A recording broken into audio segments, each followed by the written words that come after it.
under God, indivisible, with liberty and justice for all.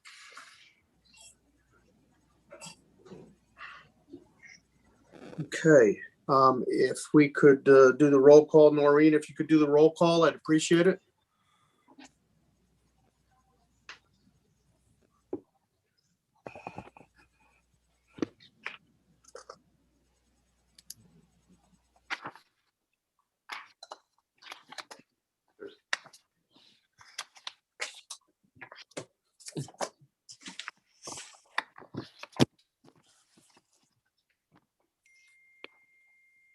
Can you hear me?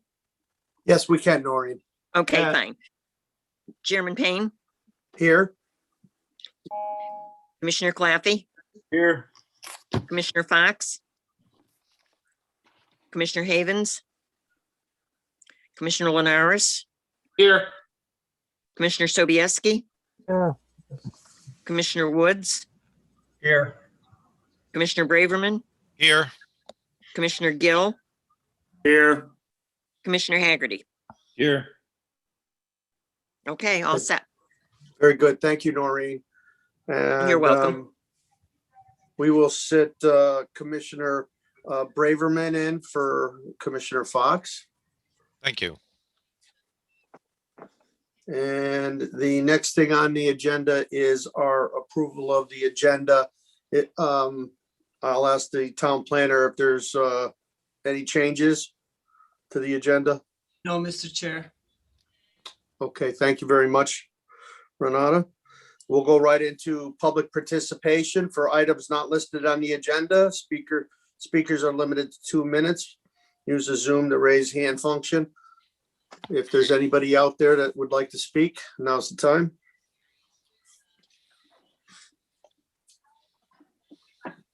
We have one individual showing as Rob. I'll unmute them and allow them.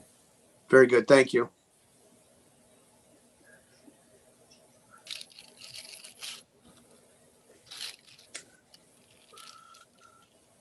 Hi, this is pertain. Can you hear me? Yes, we can, Rob. If you could state your full name for the record and your address, I'd appreciate it. My full name is Robert Tufelt. My address is 451 Robbins Avenue. This is pertaining to the chickens ordinance. And my question for you is the square footage for the lots. When you're looking at a 30,000 square foot lot and a 40,000 square foot lot, it's almost an acre of property, which is going to be eliminating a good majority of the people in town. And I'm looking to see if it's possible that we may be able to lower that to a standard of maybe like a third to a half, to allow more people the options to have chickens on their lot, still having, 6 for like a third and maybe up to 12 for a half acre and above. I appreciate your comments, Robert. If you could repeat them when we have our public hearing, which will be shortly, I'd appreciate it. Okay. Okay, thank you very much. Is there anybody else from the public that would like to talk about something that's not on the agenda? No indications, Mr. Chairman. Thank you very much. Remarks by any commissioners? I would just like to, hi Braverman here. I would just like to acknowledge well wishes and good healing for Michael Fox. Thank you, Commissioner Braverman, absolutely. Any other commissioners have any comments? All right, we're going to go into the public hearing. And if I could have Commissioner Havens, if you could read the procedures for the public hearing, if you have them. Certainly, Mr. Chairman. Thank you. Procedures for public hearings. Order of proceedings at public hearings shall be as follows. A, convening by chairman. B, reading of the notice by the chairman, by the commission secretary, or a commissioner designated by the chairman to act in his stead. C, identification and location of the property involved by the town planner. D, statement of the issue to be considered by the chairman or the town planner. E, presentation by applicant, limited to 20 minutes unless a specific extension is granted by the chair.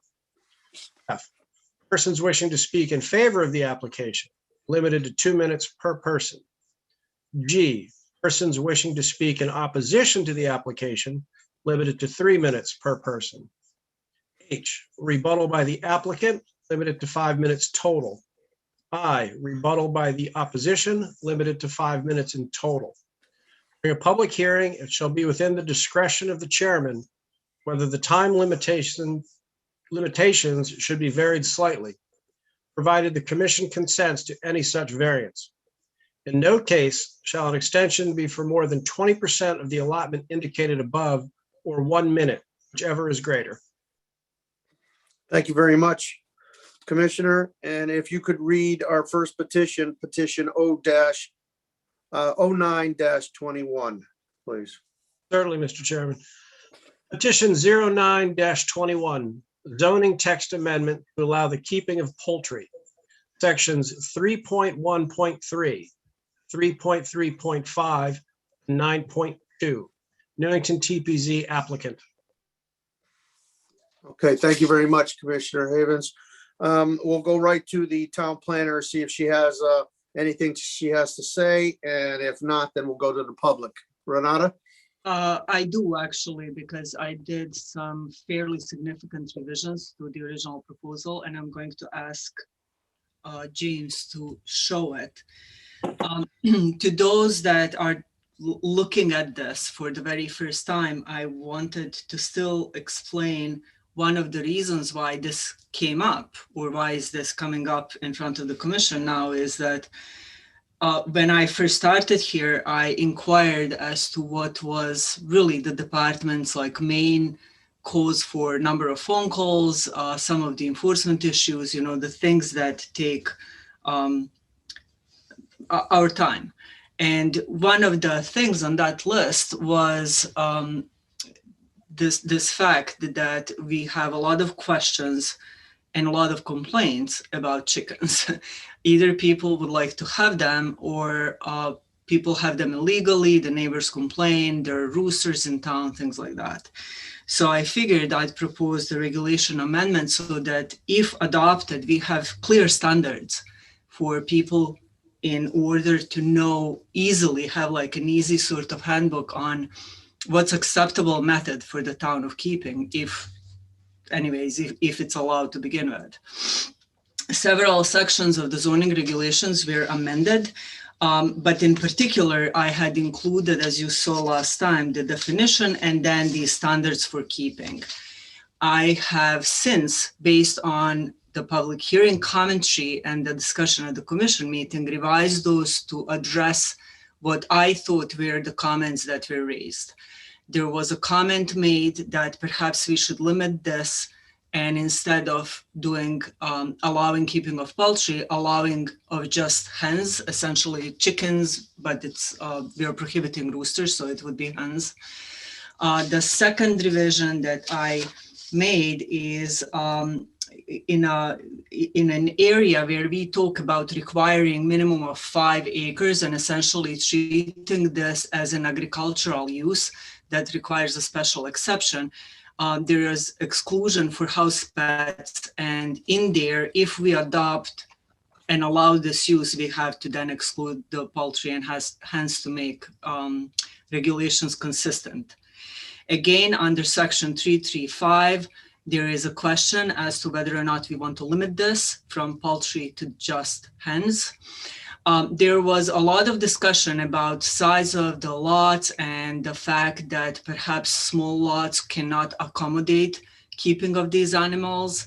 I am suggesting that perhaps then the commission prohibits either poultry or chicken on any lot that is less than 20,000 square feet. That is half an acre. And again, that's something that, is debatable. You can talk about it and decide where that number in your estimation is to be.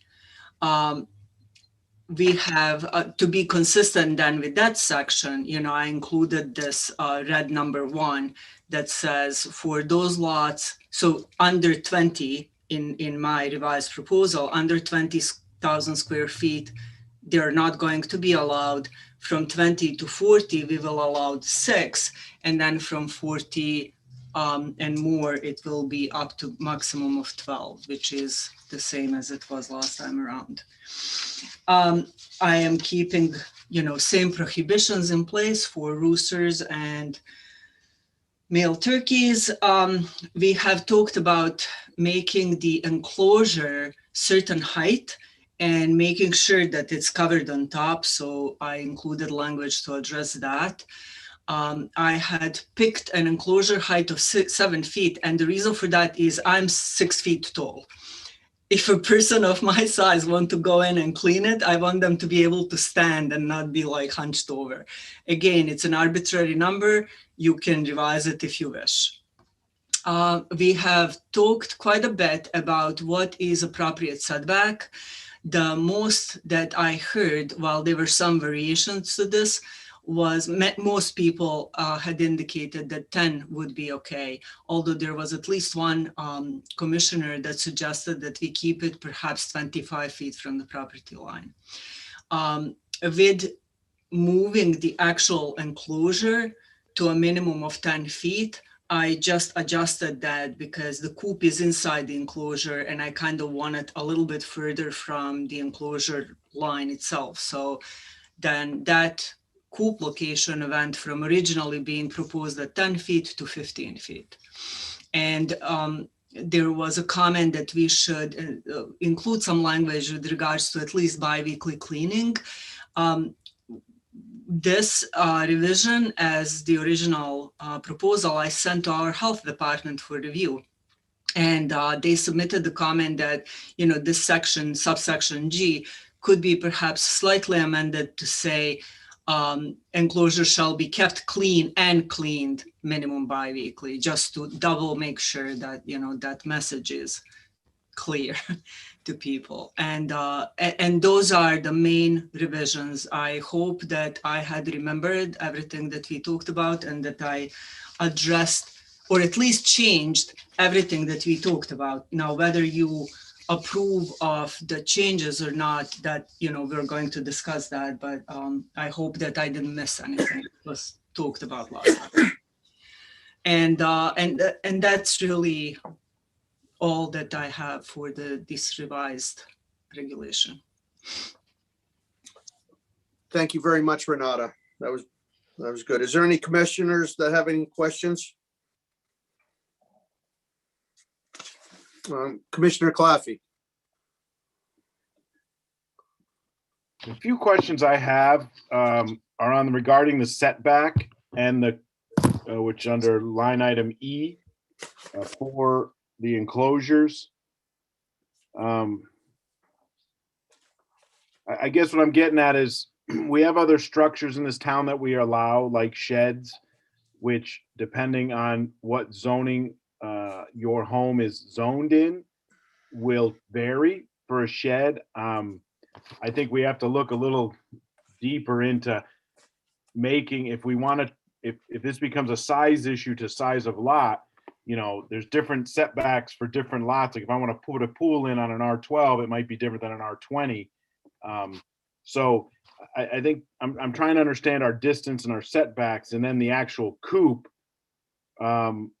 You talk about the actual coop 15 feet from a property line, but the enclosure then up above it in E talks about the enclosure has to be 15 feet from a residential dwelling and 25 feet, or excuse me, 10 feet from a property line. Is that meaning the residential dwelling of where the coop is located? Or is that the residential dwelling that's opposite this home, like on the other property? So I think that has to be kind of, defined, like an enclosure. Is that also a coop? I'm trying to understand that, because then it talks about 3 feet per area per animal. the word animal is not defined in our definition. And it needs to be specific to the hen or the chicken or the fowl, however you want to do it. So those are my concerns. Outside of that. Thank you, Commissioner Claffey. Any other questions from commissioners? Okay, we're gonna go right to the public. Public participation on this public hearing. I'll ask for anybody that's in favor of this to raise your hand. If Robert Tofelt would like to, Rob, if you'd like to make your comments again for the record, I'd appreciate it. Thank you very much. Again, my name is Robert Tufelt. My address is 451 Robbins Avenue. I am definitely in positive for this. But like I was saying, my only, actually, I have a couple of issues, but one of the issues is the size of the lot requirements. The actual impact to the yard for 6 chickens is very minimal. And I think having a 20,000 square feet, which basically, I think it gets a little confusing square footage wise. Square footage for a half acre is what, I think it's 32,000 square feet. So basically anybody that's has like a 1/3 acre or above would basically be eliminated almost from having chickens versus someone that has a bigger lot like myself. I have a decent sized lot.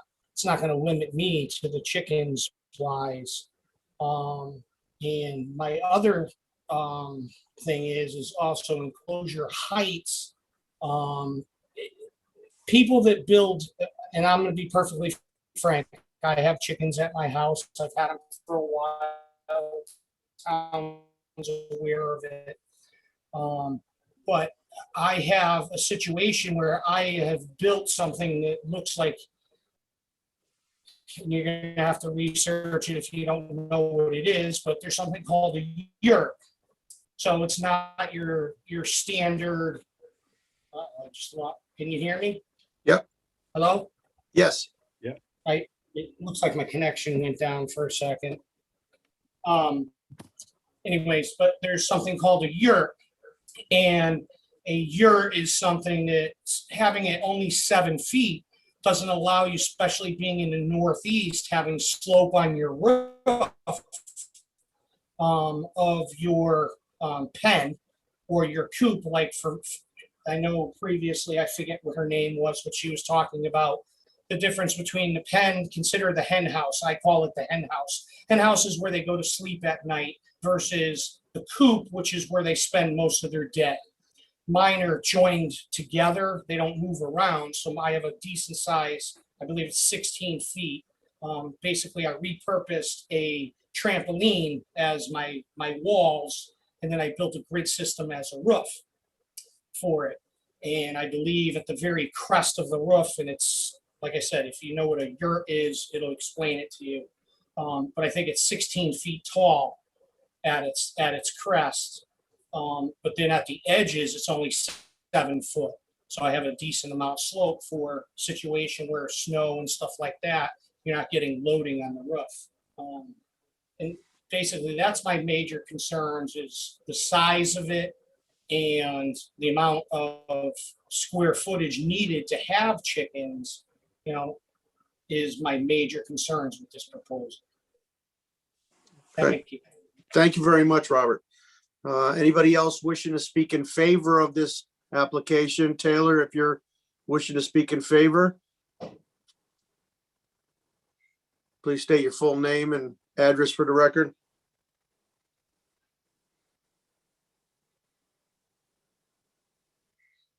Is there anybody else wishing to speak in favor of this application? Anybody else wishing to speak in favor? Is there anybody wishing to speak in opposition to this? Mark France.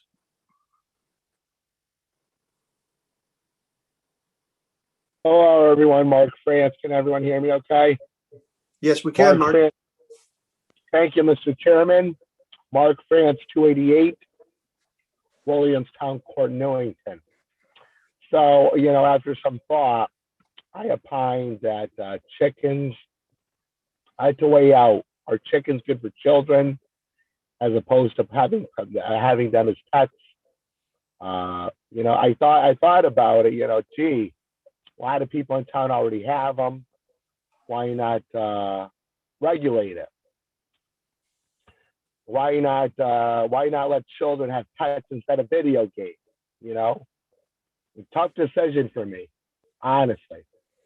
I would ask the commission to weigh in on my thoughts here and to listen to how I favor against having chickens. It's because of the COVID, to be honest with you. When I heard the people talking about the possibility of water getting contaminated, it struck a chord with me. I have elderly parents, not that old, but I was just thinking of the older people in town, the vulnerable people, people with immunocompromised immune systems and so on and so forth. And I'm telling you, the stench of the chicken feces and the foul feces, plus the contagion, plus the COVID, plus the fact of the matter that this pandemic is going to be with us for a long time, and so it seems, until otherwise. I'm going to have to err on the healthcare side of it because I do have somewhat of a healthcare background. And I leave it with that. I favor, I do not favor chickens in town. So I am in opposition of it. Thank you. Thank you, Mark, for your opinions. I appreciate it. Recognize Taylor now.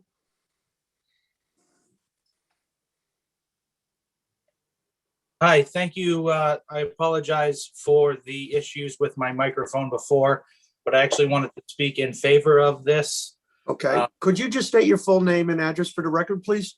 Yes, so I'm on my wife's account, but my full name is Mark LaPierre, and my address is 25 Stonewall Court. I just want to agree with a lot of the points that Rob brought up. I agree with a lot of the points in the amendment here about the distance from property lines, but I also agree that having the limit be set at 20,000 square feet, as someone who has owned chickens in the past, I can also agree that the impact on a property that the chickens, actually take up in terms of space is relatively small. So I'd like to agree with Rob on that point, as well as the height restrictions. I know we all want, if you have these kind of animals, you want them to be clean and safe, and limiting the height of the structure to only 7 feet. While it's a good idea to keep it, enough for people to walk in, limiting the height on the structures, again, to Rob's point, limits the slopes you can have in terms of minimizing the buildup of snow on the enclosures, but also allowing for humans to get actually inside the enclosures to properly clean it and take care of the animals. So the main point I wanted to bring up is I agree with the points that Rob brought up. I don't think the impact, the size that the chickens really take up in terms of a yard requires a half an acre. I think, a smaller lot could absolutely support a small amount of hens, or however you guys want to define it. But I think that this is a good thing. I think it's good to allow people to, I almost think of it as a garden. You encourage people to grow their own food. You encourage people to, especially in this economy, you want people to be able to provide for themselves. Raising chickens is a great way to do that. You get the eggs. If people choose to harvest the chickens themselves down the road, so be it. They get the meat from the chickens. But this is something that I think should be, encouraged in the population now, especially with towns around us allowing for the raising of chickens. I think we should look to model our poultry regulations on, surrounding towns. And I'll leave it at that. Thank you. Thank you very much. And Gail, I believe Gail Pedrico has her hand up. Go right ahead, Gail. Yeah, I'm not necessarily opposed to this regulation, but I am opposed to the way it's written now. I still think that the draft needs some work. since the last public hearing, I did some more scanning of communities in Connecticut, towns comparable to ours.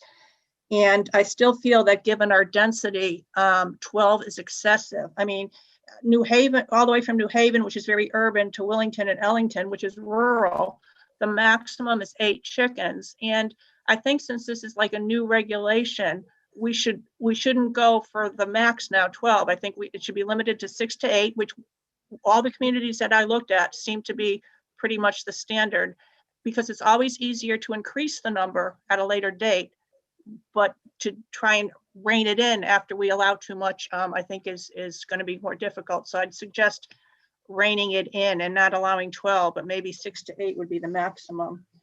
The second, I didn't see still anything.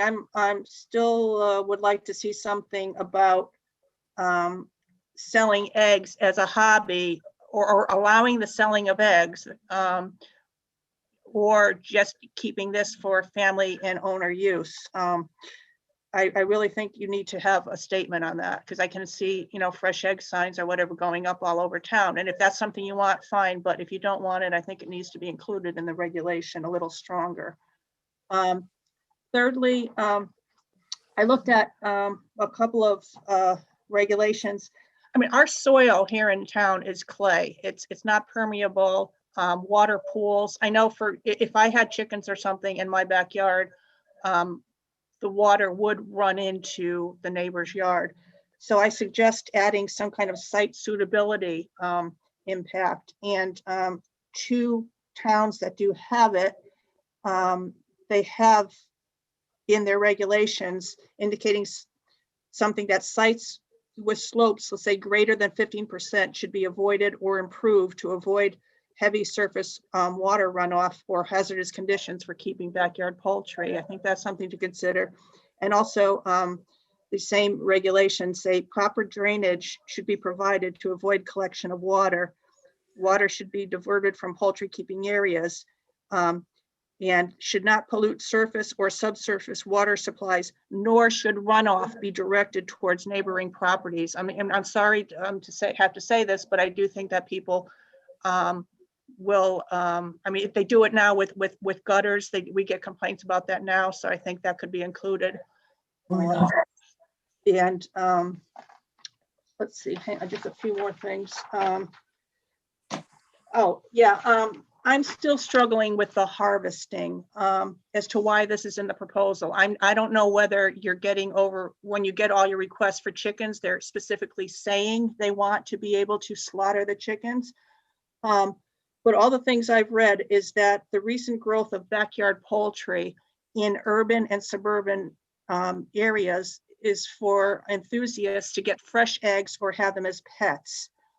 There's very few examples of these towns around here with our density that allow slaughtering of chickens. I don't feel it's essential to the joy of raising chickens. I don't think it's essential or necessary to have it a practice in our regulations. I mean, many towns do not allow it. And, but if you're going to go ahead and allow it, quite frankly, let's not use the term harvesting. Let's call it what it is. Let's put in the term slaughtering and get rid of the word harvesting. Thank you. Thank you very much, Gail. And we have another one with a phone number ending 070. If you'd like to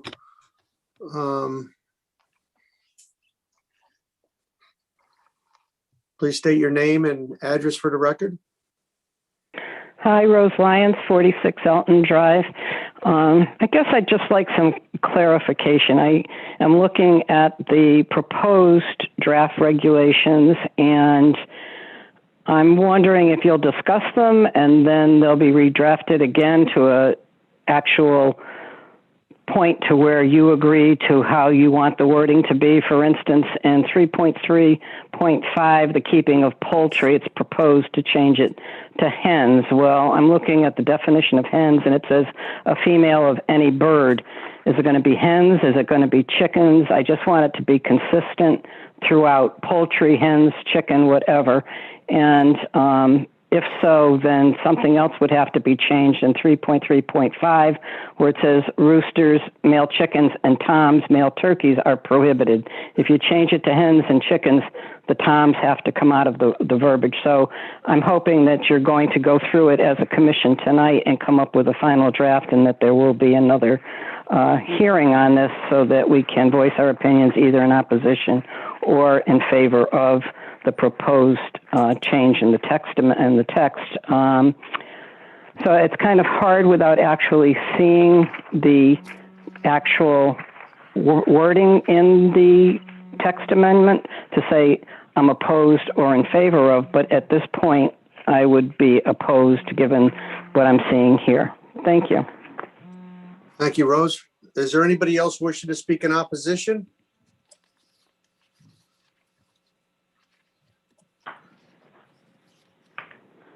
Anybody wishing to speak in opposite? Anybody wishing to speak in favor?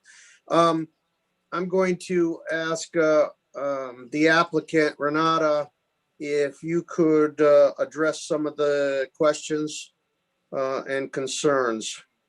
So some of questions that I jogged down was from the property owner of 451 Robbins Avenue.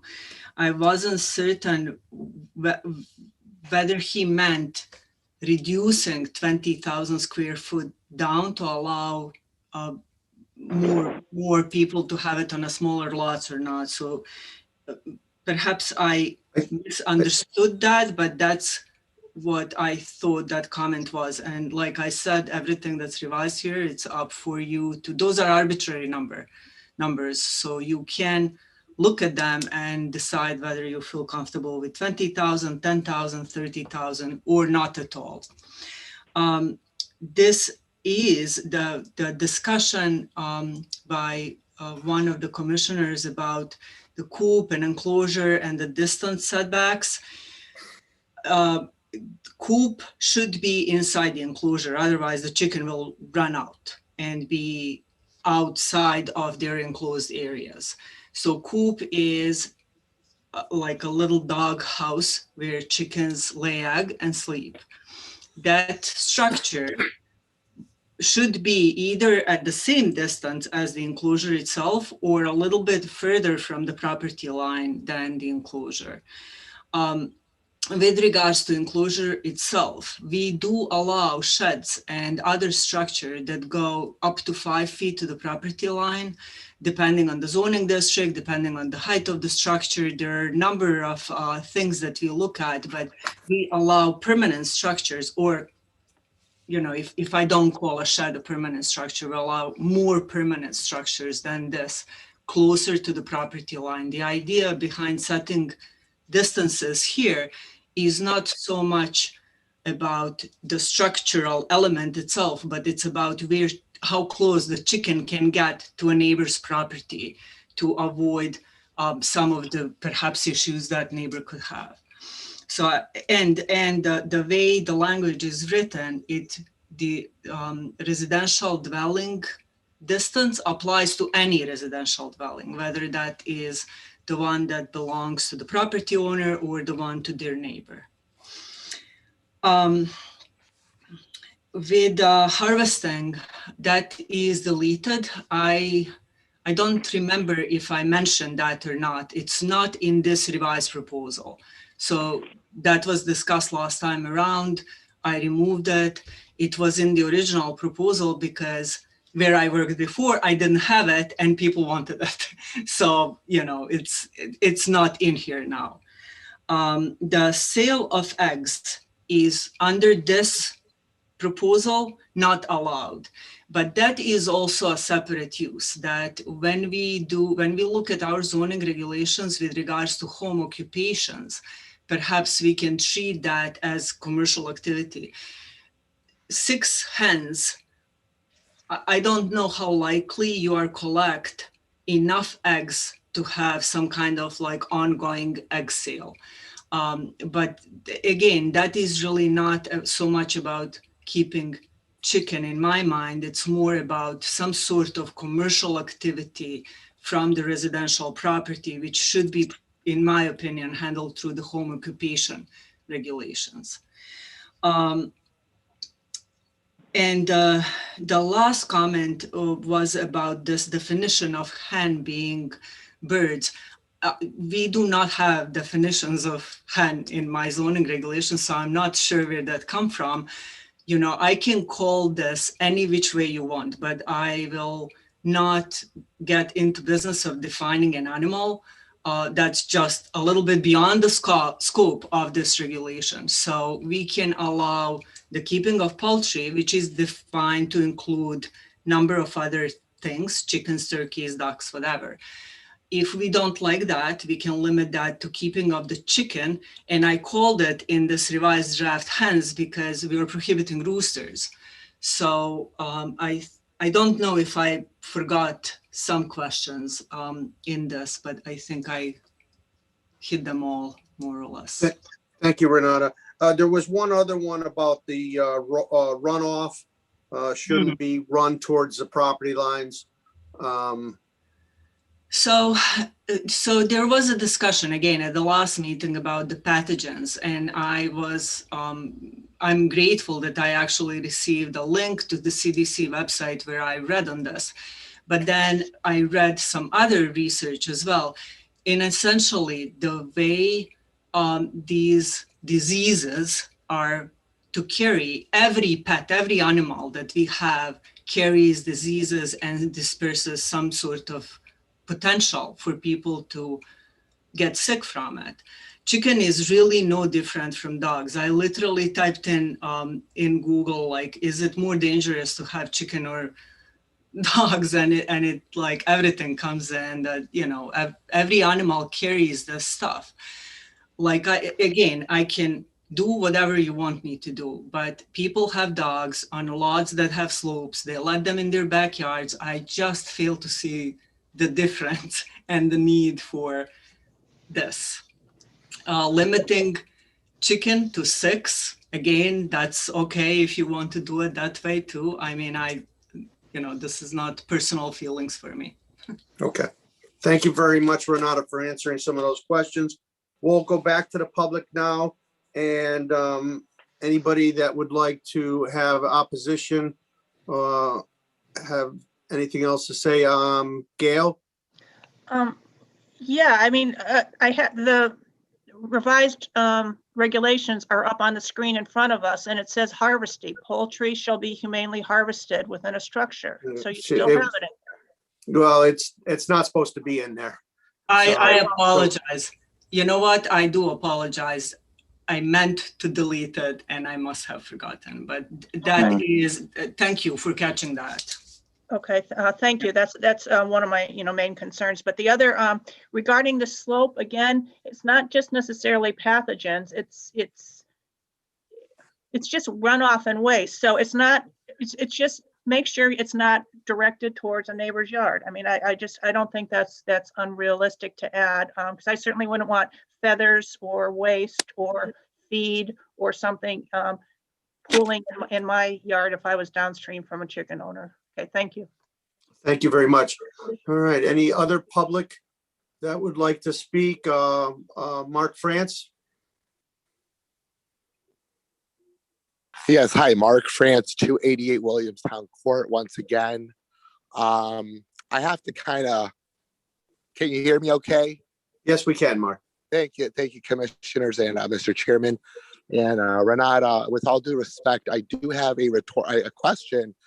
Why or what was the impetus to come up with this project? Or with all due respect, believe me, I'm a very respectful individual, and I try to be as fair and balanced as possible. Why did this project, why did this proposal come about? What was your intention? I'd like to know, Miss Renata, is where is the what was the idea? What is the focus, and what is the end result that you foresee? And how can this be fair and equitable for all residents, children, adolescents, young adults, and your elderly population? Thank you. All right, thank you. And we'll go up Taylor. I'm sorry if I don't know your first name. Go right ahead. Yep. Hi again. This is Mark LaPierre, 25 Stonewall Court. Yeah, I just like to talk to some of Gail's points. Again, like Renata mentioned, runoff from waste should not be a concern. If the town is okay with people having dogs and cats defecate in their yards, then I don't see why it would be any different for having chickens. Most people who have chickens, one of the biggest benefits from having chickens is actually that waste. It is an unbelievable fertilizer. So I think you'll find that most people that raise chickens will not be letting that waste go to waste. Again, I think, and again, I just want to touch on the limiting of chickens that was mentioned again by Gail. Why cap it at 8? What's the real difference between 8 and 12? You say that it's not that different or difficult to raise the limit in the future, but I think this issue, I kind of know for a fact to even allow to get this discussion to the council. I believe there was someone in Newington who was found to have chickens 6 or 7 years ago, and she was censured for that, and it took till 2021 to even get this on the docket. So to say that it's not that difficult to raise it in the future, I just don't think is correct. I think speaking to the harvesting of chickens, while I disagree with the practice, I don't think it's the government's right to allow people to tell people what to do with the livestock that they're raising on their property. So I just want to mention that. But overall, I really don't see why we should be limiting people from raising these small livestock on their land with the property that they own. It should be their right to decide what they want to do with it. Chickens are a very minimal impact on, having raised chickens in the past. It's a very minimal impact on the land. Neighbors, if you don't have roosters, there's really no impact on the neighbors. So that's what I'd like to contribute to this. Thank you. Thank you very much, Mark. And now Robert Tofelt.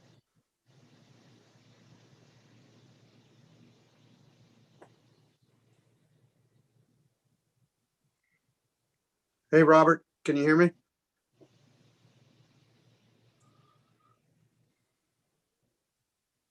Okay, can you hear me now? Yes, we can, Robert. Okay, again, Robert Tufelt, 451 Robbins Avenue. One of the things I wanted to say about the drainage runoff type thing is I don't know if a lot of people understand, when chickens go to the bathroom, everything is combined into one gelatinous lump. It's not like a dog where they go pee. When they do it, they do everything at once. As for one of the other questions that someone asked is why is the interest there? Just to give you a background from myself, I have something called celiac, which means I can't have gluten. And a lot of people with celiac come up with something where they become almost an egg intolerant, where you can get sick from eating eggs also. By having chickens, and I can vary their diet so that they eat a corn base versus a grain based or a grass based meal, I can tune the eggs to get it so that I'm not sensitive towards them, so that I'm able to eat eggs. So that's just a little information on that. The other thing is, when you're speaking of hens, I also want you to understand, you have a chick, then you have a pullet, which is a female, but it's not laying eggs. And then you have a hen. A hen is a chicken that's laying the physical eggs. And they're not called a hen until they lay their eggs. It's different with the males. They're either basically a chick or a rooster. And I understand the whole thing about not having roosters. That's not even a question. But that's my major concern. Like, there is no runoff or anything like that. And most of us that have roof lines, if you have a permanent structure, most of us have roof lines that have gutters that run into barrels to collect it. So it's not a constant runoff unless it's a heavy rain. where the barrel would be collecting something. But the other gentleman, before, pertaining to water and stuff like that, I mean, people have bird baths out in their yards, and squirrels and birds can go in there. Anything that can be communicable from a chicken can be communicable from everything else out in the world of today. So I think that the actual COVID type thing, it's not increasing anything when it comes to that situation. Thank you. Very good. Robert, if I could ask you a question.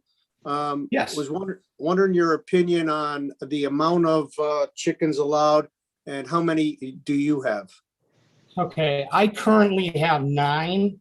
I've had as many as 12. And my property is 0.72. I have my enclosure is figuratively like a stop sign shape. It's about 16 feet around, 7 foot at the sides, about 16 feet in the middle. And then I have my chicken coop or hen house, which is roughly 6 feet by 8 feet by probably 8 foot tall. It's basically, it was a little mini shed, like a tool shed that you could put a push lawnmower in that I rehomed or whatever and built the hen house out of that. As for amounts and stuff like that, everything like a 2,000 or 200 square foot hen house is a big hen house for 6 birds. But when you're talking about a situation where the more birds you have, the less likely they are to have predation on them if you were to free range. And I know that's one of the things they said about free ranging in the thing. I myself, my chickens very rarely go off property. I do free range at my house, but I also free range when I'm most of the time outside or I'm working in my yard. I don't have an issue with them. They know where their home is. It's kind of like a pigeon almost. They always go back to their roost at night on their own. Basically, I just close everything up every night. And I mean, it's not every day I do that, but it's a situation where half of my enjoyment is seeing them being able to run around the yard.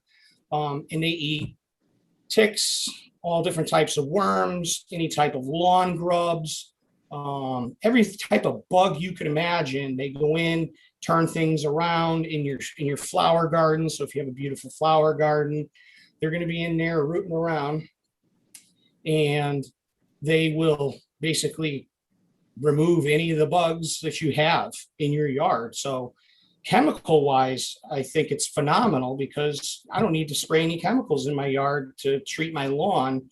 And I wouldn't because of my birds being on it. I think as long as it's supervised, I think it should be allowed. But if it comes down to a situation where someone is notoriously having their chickens ending up in their neighbor's yard, then I could understand something coming in and someone reprimanding them in some way, shape, or form. But I also have a situation where I had a neighbor that recently, within the last 2 years, moved away, and she loved my birds, and she would throw things out on her lawn. So my birds would go over into her yard once in a while, eat whatever she put out, and then come running back into my yard. But typically they don't go towards the front of the house. They stay towards the back of the house. Okay. Very good, Robert. I appreciate your comments. Thank you. Is there anything else? Thank you, Robert. Next person I'd like to recognize from the public would be Susan Mazzacoli.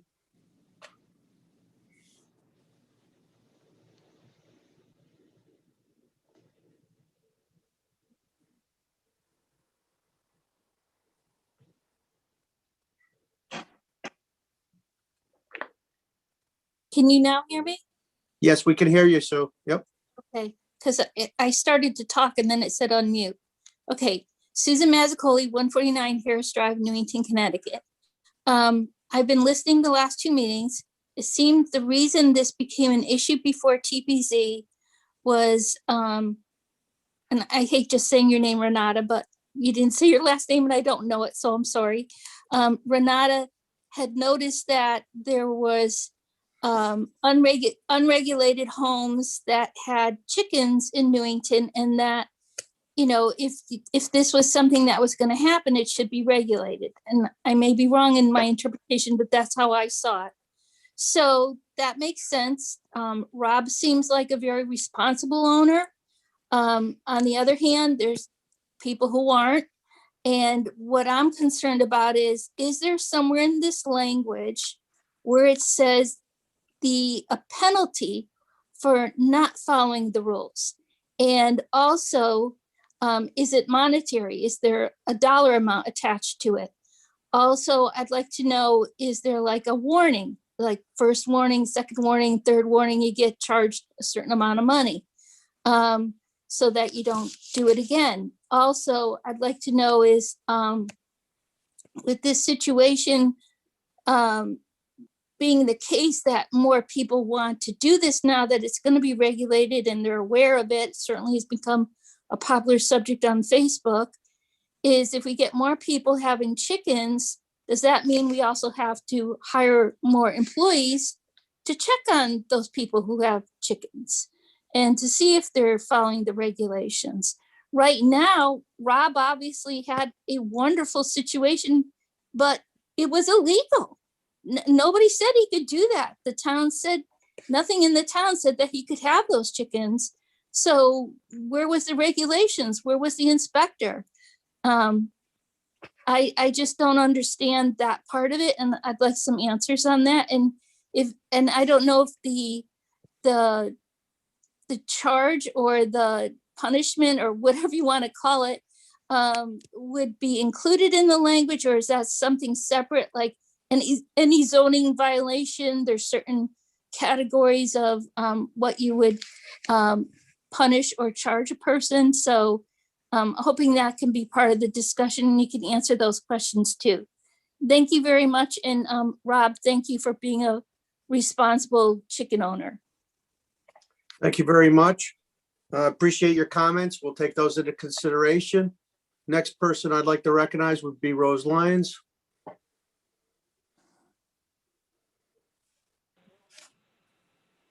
Hi, Rose Lyons, 46 Elton Drive. I want to thank Susan Mazzacoli for asking the questions that she asked. As I sit here and I listen to two people that clearly are in violation if they both live in Newington as to what they're doing as far as chickens, and I hear more and more stories and see more and more on Facebook about people that have chickens even though they're not allowed at this point. I wonder what the repercussions are if there are people that are not following the rules, and I thank Susan for asking those questions. There's been several complaints over the last couple of years on the ZEO report that I've noticed that it says on hold, waiting for TPZ regulations. In the meantime, while I respect a person's right to have chickens in their backyard, I also would hope that they would respect my rights to have them not in my backyard. And the complaints that have come in over the past few years, I hope that they still have a record of those and that they're going to go back out and take a look once these regulations are approved and see that the people that have been complained about are following the rules. As far as hens, chickens, or poultry, I really have no preference or have no concern about what term you use, but I hope that it's consistent throughout the regulations and that you go through. And like I said, if you make it the regulation about hens, that you take out the verbiage about prohibiting tom turkeys. My question that was asked about whether or not there'll be another public hearing once there's a final draft was not answered. And with that, I'll say good night. Rose, if you want to hold on a minute, I'll answer that. We Sure. go through our normal procedure is we gather all this information. First of all, the town planner has presented something to us to solve a problem. It's our job as commissioners to hold the public hearing, gather as much information as we can from the public so that in our deliberations after the public hearing is closed, we can address the concerns of the public and try to draft up something that's good. So this is your opportunity to speak, and then we will probably close the public hearing And then we will have a conversation with the commissioners and the town planner to discuss the details of it. So the answer to my question is what's It doesn't go, presented. it does not go back to public hearing. Thank you. Yep. That was it. The tonight is the night that if we have anything to say, we say it, and then no matter whether, and then you'll decide whether you agree or disagree with what's been said and come up with the text amendment. Correct. There's been a lot of great suggestions on both sides, and it would be our job to gather that information and use it and apply it to the regulations as we develop something. I hope that answers your question. It answers my question, but I apologize for being abrupt with you at the last meeting. It's just that I wasn't quite following how it went, and if it was just explained at the time, it might have been easier from myself and maybe for some others as to how the procedure worked. Thank you very much. Oh, you're welcome, Rose. And one last shot. If there's anybody from the public that would like to say something, this is your last shot.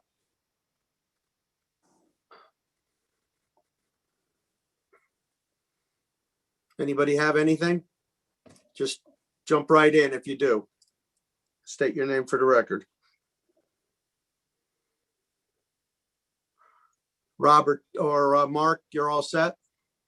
I've got Rob. I'm trying to unmute him. Okay.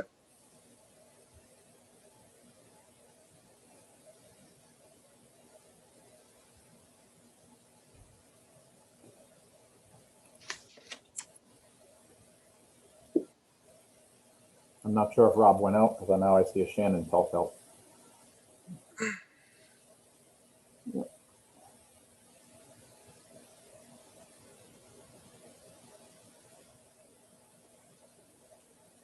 Okay, I'll move on to Taylor next. Rob's not reacting. Hi, this is Mark LaPierre again, 25 Stonewall Court. I just want to speak to some of Rose's comments. While I do agree that there should be some language in the bill that, is punitive toward people who do not follow the regulations, I don't think it's fair to not allow people to have chickens based on that thought. Most responsible poultry owners would not ever allow their animals to go into someone else's yard. I think it's ridiculous to assume that we should punish everybody based on someone's bad experience with chickens in their yard, because most people want to protect their animals and want to have them be happy. And I just think, we should be reasonable about this, because raising poultry it's not difficult. We've done it in the past. We're not talking about raising horses or cows where they require all this land and feed and all these things brought in. Chickens eat leftover vegetables from your dinner. If you cut up a salad, they'll eat lettuce. That's what they eat. That's what they thrive on. Is chickens are basically garbage disposals. They'll eat any leftovers. So I really don't think that it's worth scrutinizing. A few. I don't know what her experiences have been, but most poultry owners are very responsible about their birds, and I don't think it's worth.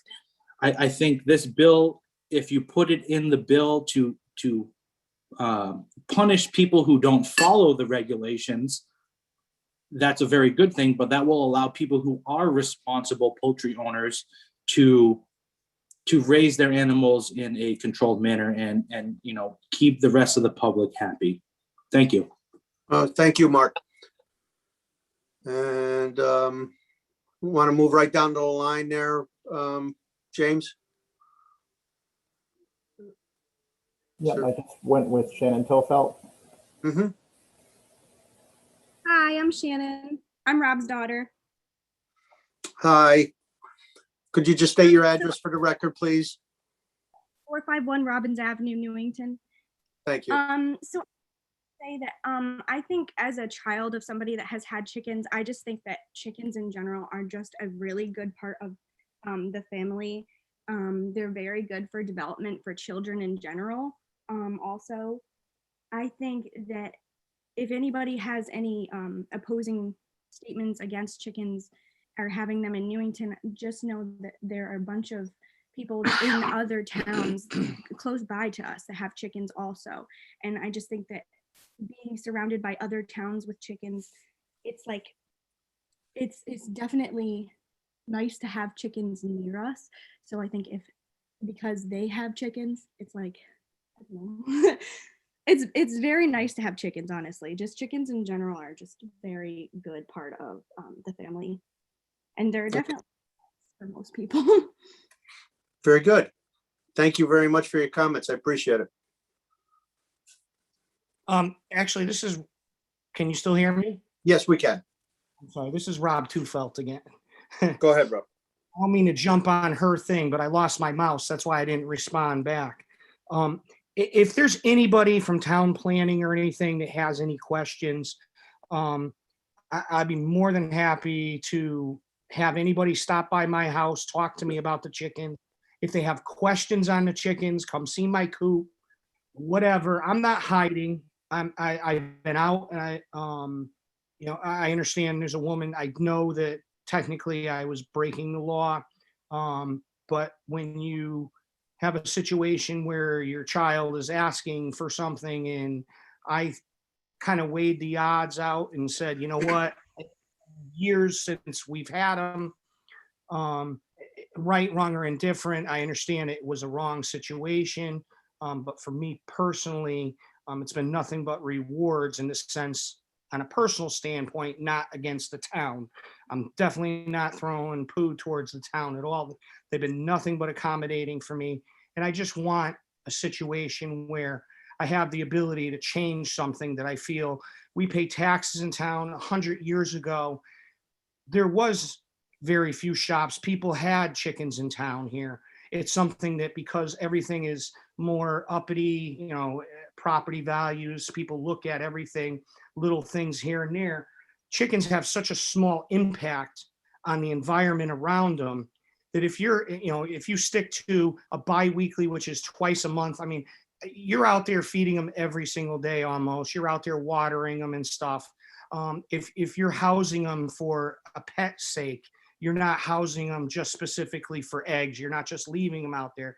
I'm sure there's plenty of people in town that have dogs that I know they put them out, they get them as a puppy, they're in the house, they grow older and they leave them out in the backyard and they never come back in. They just throw food out there for them. That's not a situation that I would even want to hear about when it comes to chickens. I'm all for, my animals are my pets and I take very good care of them, which I know most of the people around me that have chickens, and there's a bunch of us, I'm not the only one in this town, that we all take phenomenal care of our chickens, and we welcome someone coming and asking questions of us about them, and informing the public of how to basically do the proper things, how to have the animal husbandry, so that you don't have situations where your neighbor is going to be upset. It's definitely a community.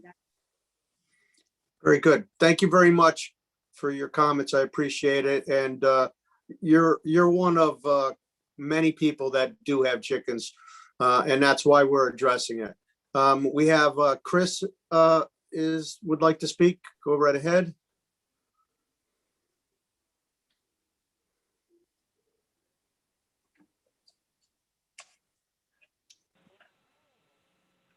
Can you hear me okay? Hi. Yes, we can. Hi, can you hear me? Yes. Okay. So I'm a homeowner in Newington, Could you of just course. state I'm sorry, could you just state your name and address for the record, please? Yeah, I'll do it again. Sorry, I was probably on mute. Chris Biest at 53 Maple Hill Avenue. Thank you. So, I've been following the whole chicken regulations for years, and really, I've always said to myself, do I get chickens? Do I not get chickens? And I've been really just waiting for the town to take some meaningful actions, because sure, I could probably do it, but again, I don't want to be in violation of every town, TPZ regulations or whatever the case may be. And, for those that have chickens, kudos to you. I'm not judging you at all. To each their own, they can do whatever they want. But from my perspective, I'm like, I'm just waiting for the town to address it. I knew they were talking about it for years, and I would love them to allow homeowners to have chickens. I mean, I look at it no different than people own dogs and rabbits and whatever the case may be, and they take care of them. And I don't view this any differently. I can't see it in the current regulation. One of the things that I was kind of disappointed to see was somewhere in here I saw limiting it to half an acre. And I was make the point, if you can adhere to every other regulation that's in here in terms of size and distance from the footage and things like that, not sure why the half an acre would be necessary. Because I mean, a lot of people in Newington don't have half an acre. So, but if you pass it with the half an acre, there's still going to be people that would be in violation in it, and you're really not going to solve anything from that aspect. Very good. Great points, Chris. Thank you very much. I appreciate it. Thank you. And then Rose, do you have anything else? Or are you all set? Hi, Rose Lyons, 46 Elton Drive.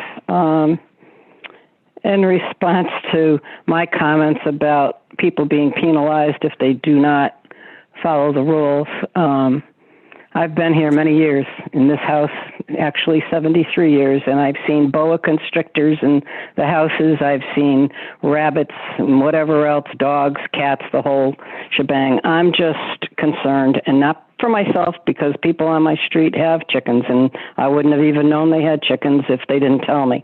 I just think that there are people that their rights should be protected as well. As far as getting chickens because your kids want chickens, if I did everything my daughter wanted me to do, I'd have a zoo in my backyard. I have no problem with a regulation being changed and to include the chickens, but like I said, it's got to be more specific. It can't be as broad as just poultry, and there should be some enforcement of it. Over the past few years, there's been many discussions, and I understand the want, the need to have the chickens in your yard. That's all fine and good, but like I say, I respect your rights, just respect mine. Thank you. Okay, thank you, Rose. All right, I think we've covered the public hearing. I'll ask the commissioners what their pleasure is. I think I would recommend that we close the public hearing, petition 0921, and move it to old business for a discussion. But I'll open it up to the commissioners, Commissioner Claffey and then Commissioner Sobieski, please. I second your saying to close the public hearing so that the commissioners can start to act and discuss and kind of take what was said tonight by both sides of the for and against and the changes that might need to be made, and let our planner chip away at it one last time with some of these comments. So I'm in favor of what you said of keeping it, closing it for tonight and public hearing it, but keeping it open for further action and discussion for a later meeting, not tonight. Okay, Commissioner Sobieski.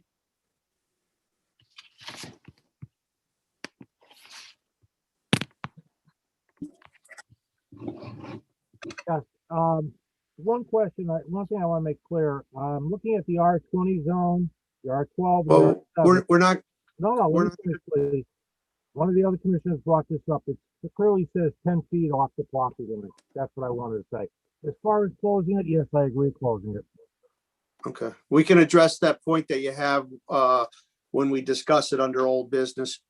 So if there's any other comments from the commissioners, I'll entertain a motion for petition 0921 to close it for. Make a motion. So moved, Mr. Chairman.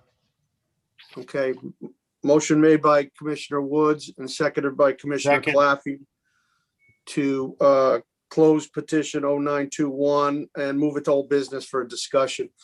All in favor? Aye. Aye. Anybody opposed? Is there any objection? All right, the public hearing will be closed for 0921 and move to old business. The next public hearing is petition 1021. And I would ask Commissioner Lenars if you could read that petition, please. I'd appreciate it. Absolutely, Mr. Chairman. Petition 10-21, special permit, section 6.6, sale of alcoholic beverages to allow liquor sales at 28B Fen Road, Hamanji Patel, applicant and contact. Thank you. Yep. Commissioner Claffey, do you have any questions? Sorry. No, I meant Okay. to lower and I raised it. My bad. Continue. Nope, no problem. Okay. Commissioner Sobieski? Yes, one quick question. Is there a, excuse me, is there a limit as to how many liquor establishments we can have in town? Well, we'll have a report on that from Renata. Renata? I believe that there is, and it is limited by the state liquor permits. So it's not really tied into your action tonight. It's a different jurisdiction, but yes, state has some kind of number, and it's based per municipality, per population, per something. Okay. Well, is the applicant available? Yes, I am. Hi, if you want to explain a little bit of what we're doing, I'd appreciate it. And if you could state your name and address for the record also. My name is Hamanji Patel.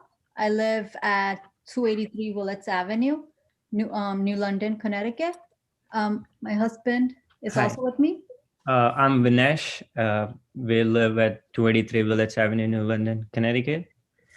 And yes, there's a limit by the state liquor department to having a particular certain amount of permits per town.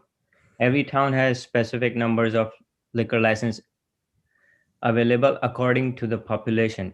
By state law, it's every 2,500 people, there's one liquor license is available. And currently in Newington town, there's one available, and which is available by the state, and it's open to public. Is that besides yours or? No, currently it's open for whoever wants to apply for the license. Okay. Do you have anything else? I'll go right to the town planner. Renata, would you give us a report on this? So as you can see in the memo from our land use enforcement officer, this is an application to allow sales of liquor, sales of alcoholic beverages at Stop and Shop Plaza on Fen Road.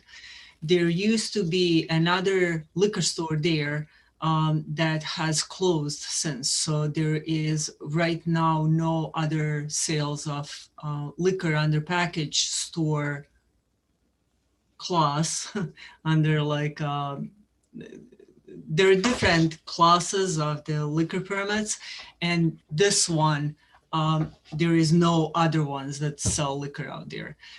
We have at some point, you have at some point eliminated restaurants for any kind of distance requirement, so the restaurants do not come into this distance calculation. Eric has reviewed this, my zoning officer has reviewed this.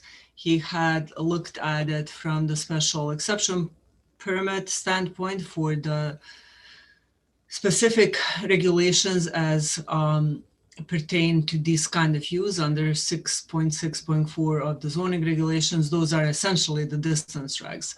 And then when you make your decision tonight, you should think about whether or not this will affect any individual permit on the maintenance of the public order, safety, or protection of the property. And then our normal special permit, the requirements that talk about location of the property, traffic circulation, existing and probable future characteristic of the neighborhood. This is a shopping plaza. It's really not a neighborhood in itself, I suppose. I believe this location for them will probably work well based on the fact that it's within the proximity of Central Community College. So. Very good. Thank you, Renata.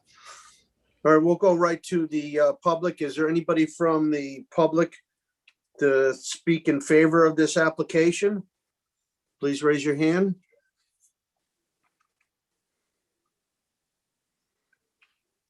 Is there anybody wishing to speak in favor of this application from the public? Please raise your hand.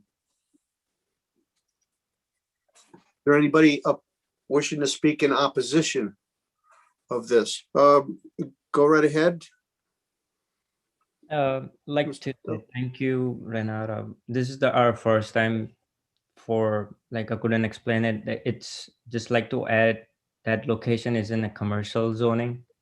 It's not close to any public schools, like indirectly close enough in a walking distance to any school or churches or any town offices.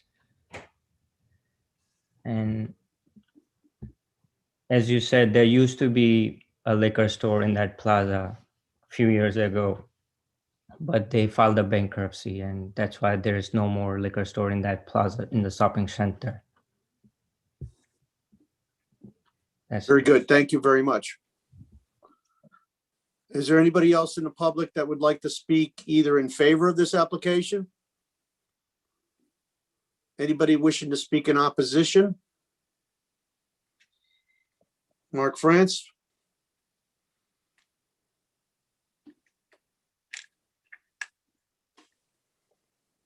Yes, Mark France, 288 Williamstown Court. Can everyone hear me okay? Yes, we can, Mark. Thank you. Yes, with all, yes. So there are Mark France, 288 Williamstown Court. I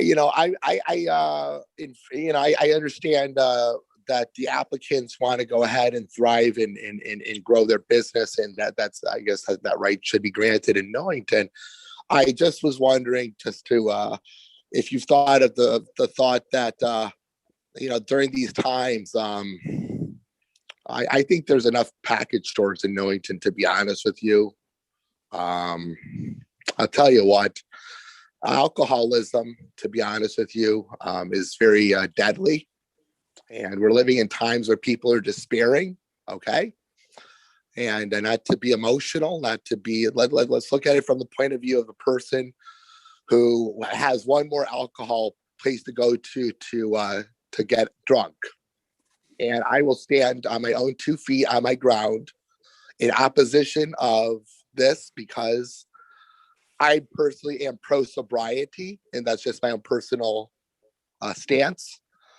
I've seen way too many young people, youth, going into package stores and committing illegal crimes, minors in possession of alcohol, et cetera, and the list goes on and on, ad nauseum, ad infinitum. So in summary, I stand in firm opposition of opening up this package store. I do apologize to the family, but I do realize that you can't make a profit off someone else's life. So look at it that way. Thank you. All right, thank you. Mr. Patel, you had your hands up? Yes, I'd like to say, with all due respect, as you said, you're right about the alcoholism. It's a big problem in the country.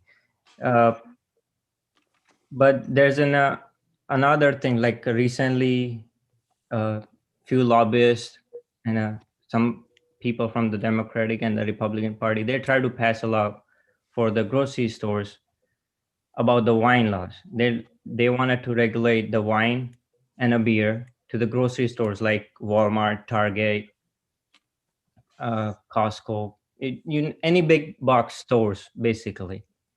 So we understand that's another thing which gonna create more alcoholism too. But we are just a small people, like a small business owner. And it's that's all. Just trying to. Okay. Very good. Thank you very much. All right. Renata, you don't have anything else, do you?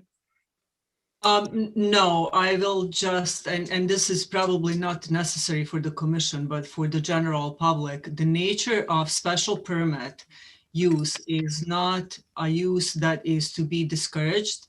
It is a use that is deemed acceptable for the zoning district when something is allowed by special permit. And the commission really is to assess specific criteria for special permit, and those have to do with an impact to the surrounding property. So we're talking traffic, light, signage, things like that. Zoning is not necessarily created to regulate morality of people or behavior. It is a land use regulation that assigns certain uses to certain zoning districts. So Very good. while we all probably agree on this statement, I don't know that the commission's role is to assess for that. Thank you very much, Renata. I'll entertain closing petition 10-21 for the commissioners. What's your pleasure? Commissioner Lenars. Yeah, I entertain a motion to close this petition. This is something, one of the simplest things I've ever seen become a 30-minute conversation in a meeting. With all due respect to anyone that spoke about this, this is an approved use in an approved area. These people are entitled to do business. This is America. Whether someone doesn't support the type of business or feels that we have too many of them in this town means nothing. It means that it's allowed to be done in this zone, that it's up to them whether they feel that they can make it in this area or not. There should be rubber stamped, move to approval for this evening, point and clear. All right, so you're making a motion to close petition 10-21 and move to old business for action. Is that correct? 100% move to old business with action for this All evening. right. Do I have a I second on that? Second. And who is that seconded? Claffey. Commissioner Claffey seconded. Thank you, Commissioner Claffey. Any discussion? Any discussion? All in favor? Aye. Aye. Aye. Any opposed? Any objections? Motion carries to close petition 10-21 to old business for action. Next thing on our agenda is approval of minutes. I'll entertain a motion for the approval of minutes of 03/10/2021. Make a motion to approve the minutes. Motion made by Commissioner Sobieski. Do I have a second? Second, Commissioner Havens. Seconded by Commissioner Havens. Any corrections or discussion? All in favor? Aye. Aye. Any opposed? Motion carries to accept the minutes of 03/10/2021. Next thing on the business is new business. We have petition 11-21. If Commissioner Woods, if you could read that for me, I'd appreciate it. Yeah, petition 11-21, site plan approval at 187 Costello Road, Henry Vassal, applicant James Cassidy, PE contact. Thank you very much, Commissioner Woods. Is the applicant here? Yes, for the record, my name is Jim Cassidy. I'm a professional engineer and principal with the firm of Howell C. Pearson Cassidy, located at 630 Main Street in Cromwell. Here tonight representing Henry Vassal, who is the purchaser of a piece of property known as 187 Costello Road. First order of business, is it okay for me to share my screen for my presentation? Certainly.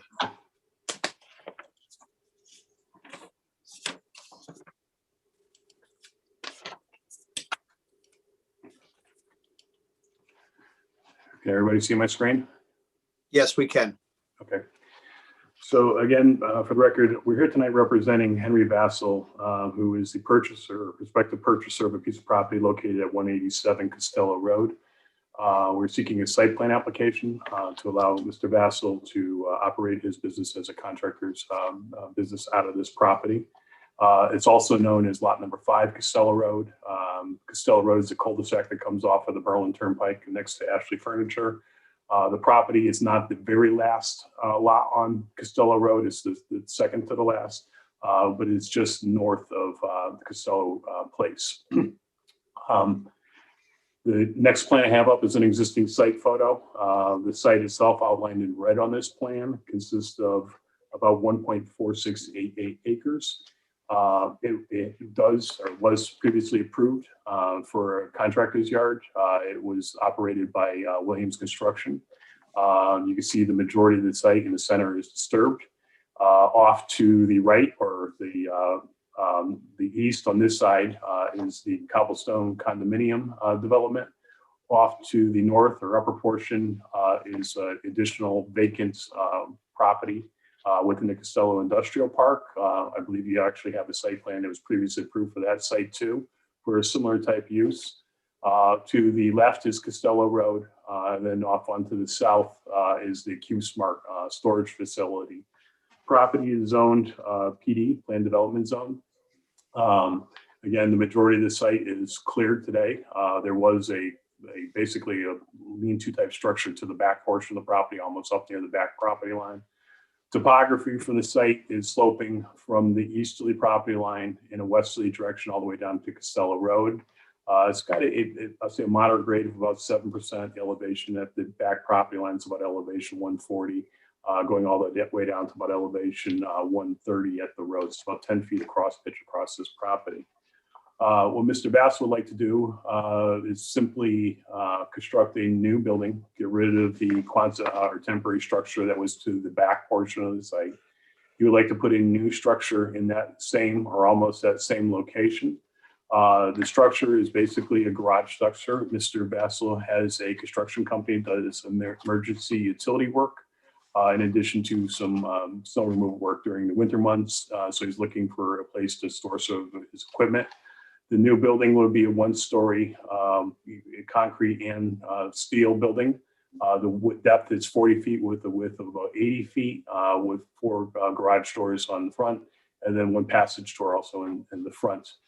There would be a new driveway constructed into the site. Presently, there's a driveway approximately in this location here. The new driveway would provide access to the new garage facility. In addition to, based upon the use of, well, we're considering an industrial type use, we are required to provide parking spaces at a ratio of 5 per 1,000. So we are providing 12 spaces along the northerly side of the site to be directly off that access driveway, one of them being a handicap space. The area you see off to the south, the dotted area, is what we're calling an equipment storage area. Again, Mr. Bassel has a bunch of construction equipment. Then off season, he needs a place to store. This was an area that was actually shown on the previous approval for the contractor's yard, so we're just reutilizing that area. It would be cleaned up, regraded, and a new surface of gravel surface put down in that area. This is, again, the site plan, proposed site plan overlaid on that site photo that you saw previously. As I mentioned before, the way the grade works is it's high on the back or the east side, sloping in the westerly direction. So for stormwater runoff, what we've done is we've graded the park line away where it's going to sheet flow off to the north to a drainage swale, be conveyed to a small stormwater management basin, along with the gravel surface area. It also go to a stormwater management basin in the front, and eventually discharge into an existing catch basin that's already on this property. We've prepared an extensive stormwater drainage report as part of this project, which has been submitted to engineering, and I believe it was acceptable by engineering, other than a couple of very minor comments that they had. Utilities to the building. Because it's going to be a garage use, there would be a floor drain or a trench drain in the building. There would be 1 lateral out of the building with the oil water separator that would connect into the sewer line and eventually tying into the existing sewer line along the roadway. In addition to, there'd be a separate line for a restroom facility that's going to be in the building that would connect back to the main sewer line just past the oil water separator. Water, we brought up the northerly property line and then back into this northwesterly corner of the building. In addition to, we were bringing power in right now is proposed to come to the south side, but ultimately whatever Eversource wants would be the final location of the power that we brought into this building. Storm drainage, as I mentioned, is very simple in that we're trying to basically treat stormwater by using natural methods such as sheet flow into drainage swales and also into these two stormwater basins up front. There will be a cross culvert underneath the driveway to convey water from, we'll call it basin number 2 to basin number 1, and eventually through the outlet structure catch basin into the drainage system in Costello Road. The building itself, we submitted some elevations of the building. It's a simple steel frame structure with vertical metal siding. There will be 4 garage doors along the front side of it and 1 passage door also. The color of the siding is proposed to be a light stone, and then the trim in the doors would be an Arctic white. The bottom 5 feet would be actually a poured concrete wall or a split face concrete block. Right now it's supposed to be a poured concrete wall, but would have a stucco finish on it. That would be like an ash gray color in the bottom section. And again, the primary use is for storage of construction vehicles to keep them inside, keep them safe. That's one of the big things to prevent vandalism. We want to get them inside a building. We've also submitted a landscaping plan as part of our package. Per your regulations, we are required to provide a landscape island within the parking area to meet 10% of the overall parking area, which we've incorporated this one island to break up the overall field of parking, in which we are proposing to put 1 canopy tree or 1 ornamental tree. In addition to, right now we're proposing to plant a whole row of arborvitae along the front at a spacing of about 5 feet on center to act as a visual buffer from the storage area and also the face of the building. As I mentioned, we went through a pretty extensive drainage study. We took a look at pre and post drainage conditions. So the drainage areas come all the way from the back of the condominiums and connect into that existing catch basin. We then modeled the post-development conditions, taking a look at the new paved areas. Therefore, we had to create the 2 basins, the 2 drainage basins up front. There is a detailed plan in your package that shows all the contouring and the seating for these basins. We are proposing to put a plant mixture of meadow grasses and another, basically it's a wetlands mixture of grass that can handle temporary inundation. So they'll be planted with low plants and they'll be maintained and be able to mow. But the ultimate goal for these basins is to control the stormwater before it ties into your drainage system. I will note when I go back to the site plan, it came to our attention that there is a regulation. You do have a regulation in your zoning regulations, section 318.4 or 3.18.4 that requires that when we have a industrial use for storage of material in a building for such, that you need to actually have a 100-foot buffer from a residential district. So technically, this east property line is the zone line between the PD zone, the planned development zone, and then the zone off to the east is a RP, a residential planned zone. The provisions in your regulations allow the commission to waive this requirement. We are proposing to have, once again, this building in the exact same location that the existing structure is out there. We're requesting that structure be about 27 feet off this property line, along with a material storage bin that would be in that general location also. Your regulations allow you to waive it when you have such measures or features such as topographic conditions and also a sufficient amount of vegetation. I will note from the back property line, again, I'm at an elevation about 140 here. The condos are up at elevation 210. So there's a severe topographic change between the two. It's about a 70-foot rise in elevation from our site up to the condominiums. In addition to, there's a lot of natural vegetation in this area. It's almost 100 feet in width right now. And if I remember correctly, the way the development worked, and I'm sure some of the commission members can correct me if I'm wrong, but I thought Costello Road actually came in first as a development, and then the cobblestone development came in after. And when I look at the cobblestone plans, there's actually a portion of open space along the back side of it, and I'm pretty sure that was basically to not impact the development of the Costello Road subdivision with additional buffering because it did come in second. But I think we do, in this particular case, do meet the requirements for being allowed to get this waiver. To be able to have to move the building forward would be detrimental to the development of the site, especially seeing when you take a look at the existing photo. It is developed all the way back there today. All we're doing is going in and cleaning up the old uses that were in there. We're getting rid of those old non-conforming structures and putting a new, brand new constructed building to put on in the town of Newington. I'll also mention, as we've gone through the process, we have received comments from your town planning staff. We've gone back, we've addressed the plans accordingly and given a response letter. If the commission would like, I can go over each individual response. In addition to, I did receive a phone call late this afternoon from your engineering department with additional list of comments that I believe you now have a memo on. I went through it with your town engineer and I do not see anything earth shattering that would prevent this project from going forward. And we would gladly accept those comments as a condition of approval for being addressed as part of this project. So with that, I'm going to conclude my presentation and I'll gladly answer any questions the commission may have. Okay, thank you very much. Renata, do you have anything that you'd like to add before I go to the commissioners? No, I think this application covered everything that I would have to say. Thank you very much. Commissioner Sobieski. Yes, Commissioner Payne, I have one quick question, general question. Can we waive that difference? Because I saw Judge Motis with the ruling he had, and we went through and changed all the stuff, but we couldn't waive our own regulations. Are we good on this or not? That's my question. So Mr. Chair, through you, if I may answer that. Yes, please.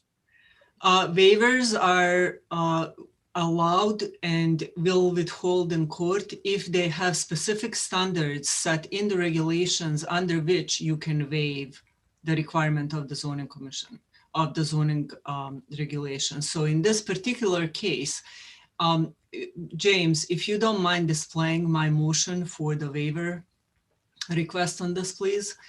In this specific case, if you look at the language under, can you put the page 2? The reasons for approval. This regulation may be waived by the commission by a specific set of votes, so you have to have a 2/3 votes for the proposed. But at the bottom of this write-up, it says to be eligible for such a waiver, the site being deployed must possess significant natural or introduced vegetation, severe topography, or be in harmony with design or location of building. So there is specific mentioning of the buffer area, severe topography, and rules under which you could grant this waiver indeed. So it is my opinion that yes, you're allowed to do that. Okay. Does that answer your questions, Stanley? Yeah, I just want to make sure because I remember we ripped all these regulations apart and we took out all the waivers where we could waive our own rules and regulations when Craig Minor was here. That's all I'm asking. Yeah, no, you're absolutely correct, Commissioner. And we did take out quite a few of them that were inappropriate, but this one was left in because it was written correctly. Okay, that's So- all I want to make sure. I just want to make sure we cover our bases. That's all. Yep. Any other commissioners have any questions? Without objection, if there's no other questions, I'll entertain to move a motion to move petition 11-21 to old business for action. So moved, Mr. Chairman. Second. Second by Motion. Sobieski. Motion made by Commissioner Woods and seconded by Commissioner Sobieski. Okay, very good. The next thing on our schedule is under new business is a pre-application discussion. And I'm going to turn it over to Renata to explain this to the commissioners.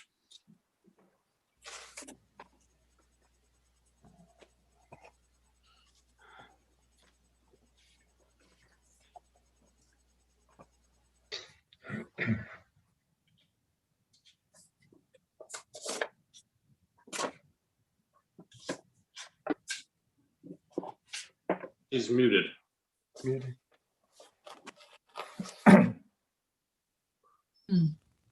Renata? Can you hear me now? Yes, I can. Switching in Renata. between. I apologize for that. That's okay. So some of you may remember when I first came to work here at my very first meeting with the Planning Commission, I had scheduled video a pre-application meeting with somebody who was interested in doing that. When we did that, it turned out, I realized after placing it on the agenda that your commission actually never was approached on a pre-application item, and you just did not do those. So pre-application discussions with the commission are a tool that is to be used for applications that are discretionary for decision making, where the commission has a broad discretion in making decisions, such as in particular zoning map amendments and zoning regulation changes. When these applications come in, the applicants would often like before they spend an excessive amount of money, time, invest risk. We're talking number of professionals that would get involved and a long and risky process for them. They sometimes like to come to the Planning Commission and discuss their proposal on the concept basis to get a sense from the commission if what they are proposing is acceptable. Hypothetically speaking, this is all before the hearing. You are not bound by what is discussed tonight. You will not be bound to your decision.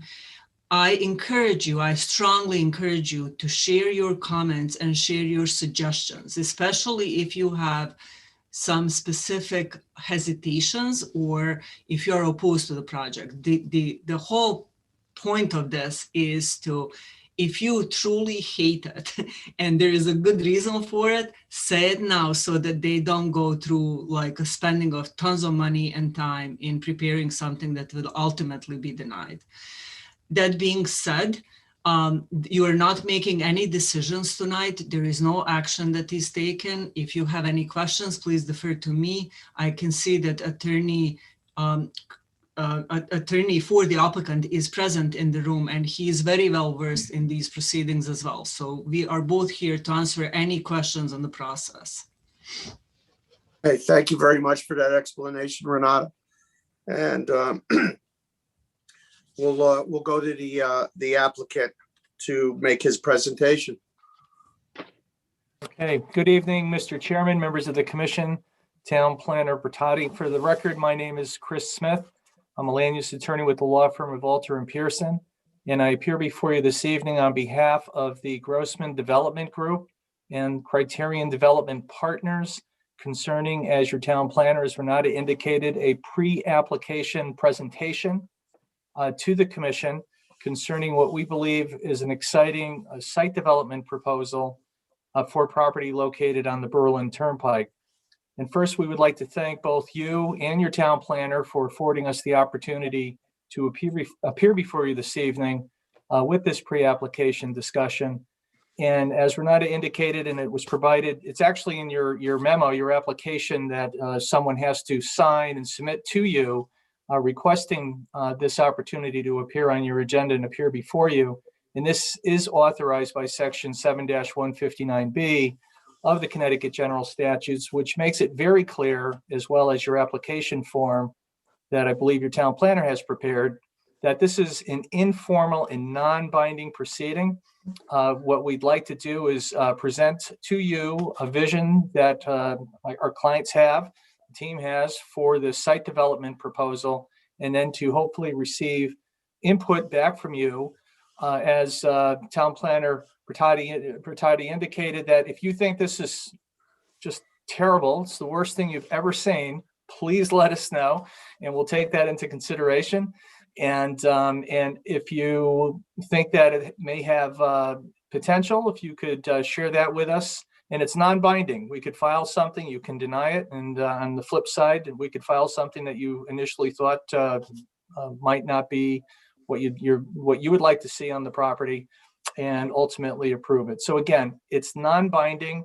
I've done a couple recently. I had one in a lower Fairfield County town that went on for about an hour and 15 minutes. They told us what they would like to see, architecture, a whole variety of different things. And we took that back, made modifications, and we're going to be going back to them for a second pre-application meeting in 2 weeks. As an overview of our presentation this evening, I will introduce the members of the team, and then we'll hear from a representative from both Grossman Development Group and as well as Criterion Development Partners. And then we'll turn the presentation over to Dennis Godier of the BL companies. Dennis is the senior project manager, and he will walk you through the site-specific proposal. It's only in conceptual form at this point in time. And as you'll see, I'm going to just call it's a mixed-use development. It'll be on two separate lots.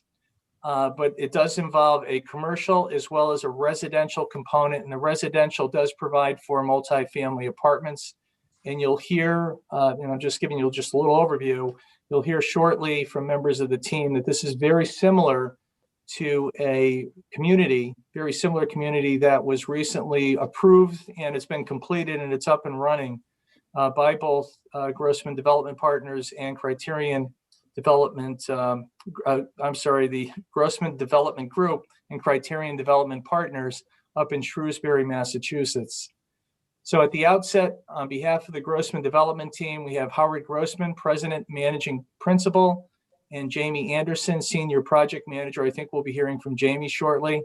On behalf of Criterion Development Partners, we have Jack Englert, who's the Executive Vice President as well as Principal. Myself, more importantly, from BL Companies, we have Michelle Carlson, who is Director of Land Development for BL, and Dennis Godier, who is the Senior Project Manager. So with your permission, Mr. Chair, I'd like to turn the presentation over to, I believe it's Jamie Anderson from Grossman Development Group. Jamie? And thank you. Thank you. Thank you, Howard. Do you want to start off? I think I'd like to. Thank you. Thank you, Chris. And sorry, Howard. That's okay. To the commission, I appreciate your time tonight, and I appreciate taking the time to listen to us. Just briefly, I'll give you an introduction as to what Grossman Development Group is all about. We are a retail and mixed-use development company, 12 years old as Grossman Development Group. However, I've been doing retail real estate for well over 40 years, both as a developer and also running retailers departments. I was the national head of real estate for Marshalls in the 90s. So we have quite a depth of retail experience. We do development, acquisition, and redevelopment predominantly around New England and upstate New York, though at present we have a coincidental property out in Montana. We're bringing Whole Foods to Montana for the first time and redeveloping a mall, an older mall that truly needs redevelopment out there. As Chris mentioned, you'll hear more in a little bit about what we think is the most similar development to what we are thinking of, and that is development called Lakeway Commons in Shrewsbury, Massachusetts. It's a supermarket anchored shopping center with about another 50,000 square feet of amenity type retail, 250 for rent apartments that Jack will speak to in a few seconds, and 14 for sale townhomes. It's been completed and opened for about 3 years, doing phenomenally well, very well received by the town of Shrewsbury, which is a similar type community to Newington. The type of basically town center type design, village design that makes it very pedestrian friendly. And you will see more similarities as the BL Companies makes their presentation. I think at this point, unless you have any questions, that's who we are, and believe Chris is Jamie next. I think Jack might be up. Okay, great. Thank you all. I appreciate it. Thank you, Howard. Thank you, Chris. Jack Engler from Criterion Development Partners, based in Boston, actually with an office in Waltham and another in Dallas. Criterion is a multifamily developer. We've been in the business as Criterion since 2004, but the three partners that have started the company, myself, Pretlow Riddick, and Andrew Kay, have been working together since 1996. All we do is multifamily housing. We have specialized in that over the last 20 plus years and continue to focus on that. Currently, we are under construction on a number of projects in the Boston area, in the Fort Worth area, and one just starting in San Antonio. I think if we went to the next slide, you could see we've done 5,500 units and almost over $1 billion worth of development. We focus on 4-story or 5-story stick development, really larger projects from 200 to 300 units. These are two examples, one of which is in Medford, Massachusetts, right off of the Mystic River, and another one in Cambridge, Massachusetts, right next to the Alewife train station, if you've ever been in that area. One of the reasons I'm here tonight, and probably Howard is the only reason I'm here tonight, is that we had a successful execution with Howard in Shrewsbury, as he mentioned, and we'll start to see some slides that are very similar to that shows Shrewsbury and what we have in mind for this particular site. I enjoyed our experience with Howard. I think he's a ultimate professional in the retail business, and being able to align with retail so everything is a pedestrian friendly community is very important to us. The ability to walk to a supermarket or walk to have your hair done or whatever other convenience retail there may be has always been tremendously beneficial for our residents, and we look forward to moving forward with Howard again. I think that's really all we need to say about Criterion for now, and maybe I'll turn it back to Chris and you can direct from here. I think Dennis is going to provide an overview at this point. Dennis Godier from BL. Thank Correct? you, Chris, and thank Okay, you, Jack. Dennis. Thank you. Dennis Godier from BL Companies. BL Companies is located in Merity, Connecticut, and we are the civil engineering firm that's working closely with Criterion and Grossman Development. We are here tonight to talk about a proposed text amendment, but we would like to talk about the site that our client has a vested interest in. As you can see here, this is a 25-acre parcel. It's 3333 Berlin Turnpike near the intersection of Payne Road in the Berlin Turnpike. We want to show you some images. We'll make some comparisons of this parcel along with Shrewsbury, and I think after we go through this, you'll see why. And there are two text amendments that we are going to present to you tonight. One has to do with the frontage of lots within the PD district, as well as density for residential housing within the PD district. So this isn't specific to the parcel of property here that's shown on your screen, but it is something that affects the PD district in general. But this is a 25-acre parcel. As you can see, it's fairly flat and open. And the parcel that was just discussed in Shrewsbury, Massachusetts, is a 23-acre parcel. This also was a very undeveloped and underutilized piece of property that is now, if you look at an aerial photograph, a mixed-use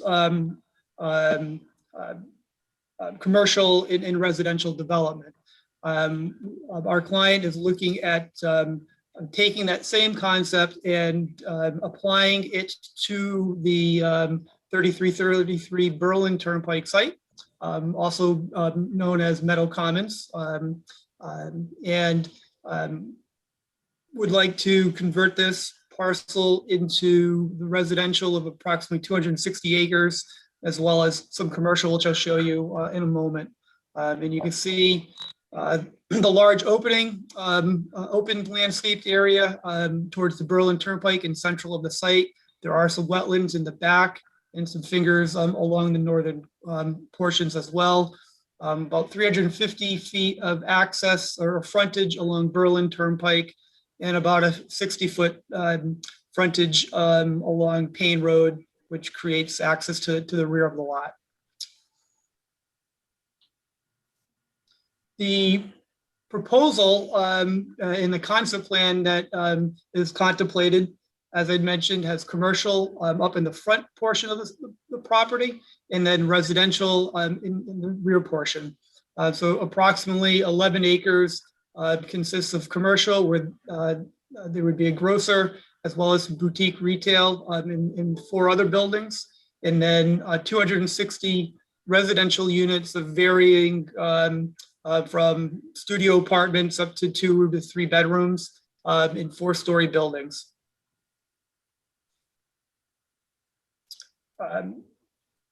This parcel is located within the PD district, as I had mentioned.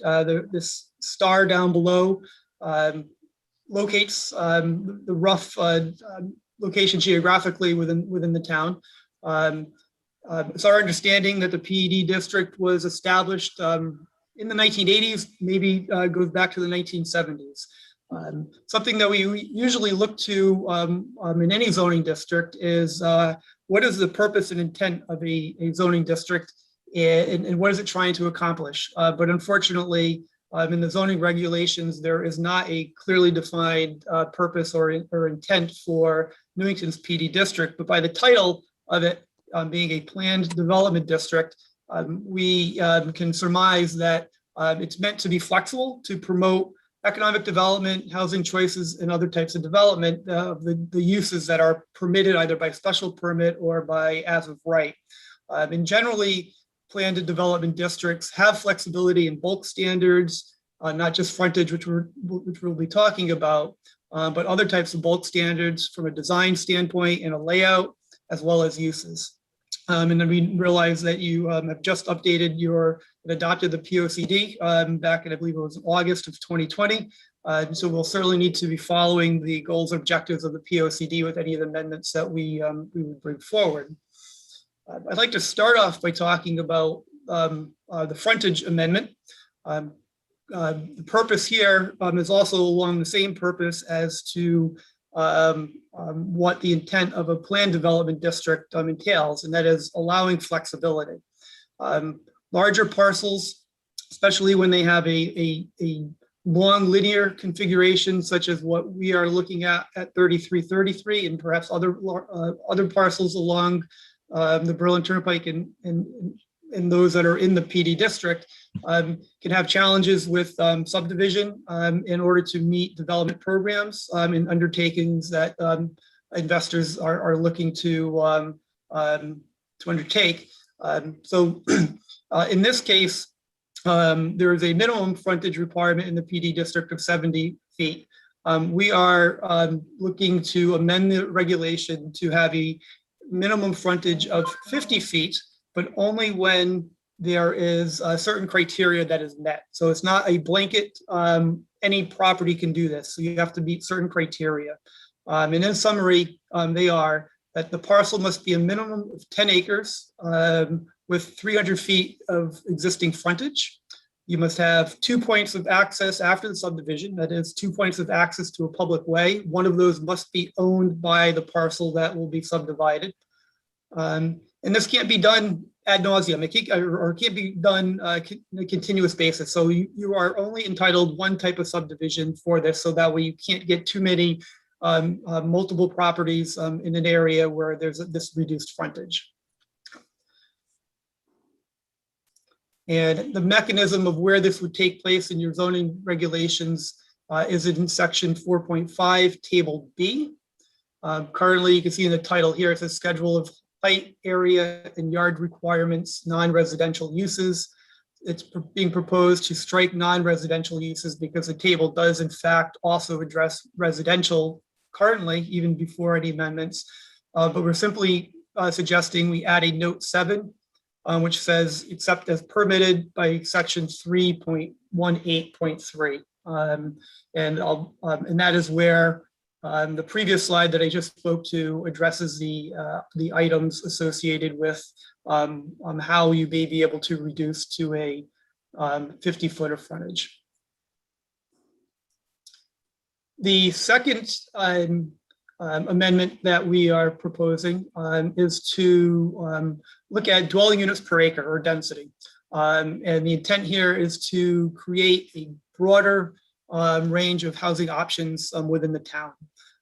Currently, all residential, other than single family, all residential type uses that are permitted in the PD district have a blanket 4,500 square feet of land area per unit, irregardless if you're duplex, townhomes, or apartments.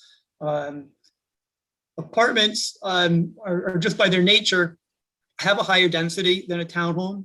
Apartments generally have more stories. They can be 2 stories, they can be up to 4 or 5 stories. The PD district does allow a 4-story building currently. Duplexes and townhomes are generally a 2-story type of unit. The dwellings are sometimes smaller than what you might see in a townhome. And they range in the products range from studios, 1 bedrooms up to 3 bedrooms are very typical. And the result of all of this is that the footprint on a per square foot basis is generally a smaller footprint for the amount of units that are being proposed. So currently, density is addressed in your table A of section 4.5. And you can see here, there's patio houses, duplex houses, and townhouses. The latter 2 at 4,500 square feet per unit, patio homes at 6,000 square feet per unit. There is no mention here regarding density for apartments. It is addressed later on in the PD district, and we'll talk about that in a moment. But the amendment would propose to include apartments on this table. A density for apartments is proposed at 1,500 square feet per unit. Apartments, and you can see we added some footnotes. Apartments would be allowed by special permit, which is still the case now, but it would be allowed by special permit in the PD district. And then also duplexes and townhomes would be allowed in the PD district as well by special permit, and that's by footnote number 3. And just to emphasize again, the special permit item is very important because it provides the commission with a lot of discretion in your decision-making process when you're looking at and evaluating an application for its consistency with your permit or special permit criteria in your POCD and other items of the zoning regulations. More on the technical side, in section 319, there's a couple of housekeeping items that we are proposing. Just clarifying that the density requirements are set forth in this section for any residential buildings. You come down to item number 2. Currently, item number 2 is just labeled site area. And then it talks about minimum site area shall not be less than 5 acres, and then it talks about density, which is struck here. I'll explain that in a moment. And that is all. So density and site area are actually incorporated into site area. So we were proposing to break the 2 out mainly for clarity and for housekeeping. We removed the 4,500 square foot requirement, and we just simply said the density of residential uses shall be subject to the provisions of section 4.5 table A, which we had just covered momentarily, a moment ago. And again, we took out the references to topographic conditions or slopes because this is a special permit. It gives you a lot of discretion in your decision-making process, and it also provides the flexibility and creativity of the applicant to present and bring forth a high-quality proposal.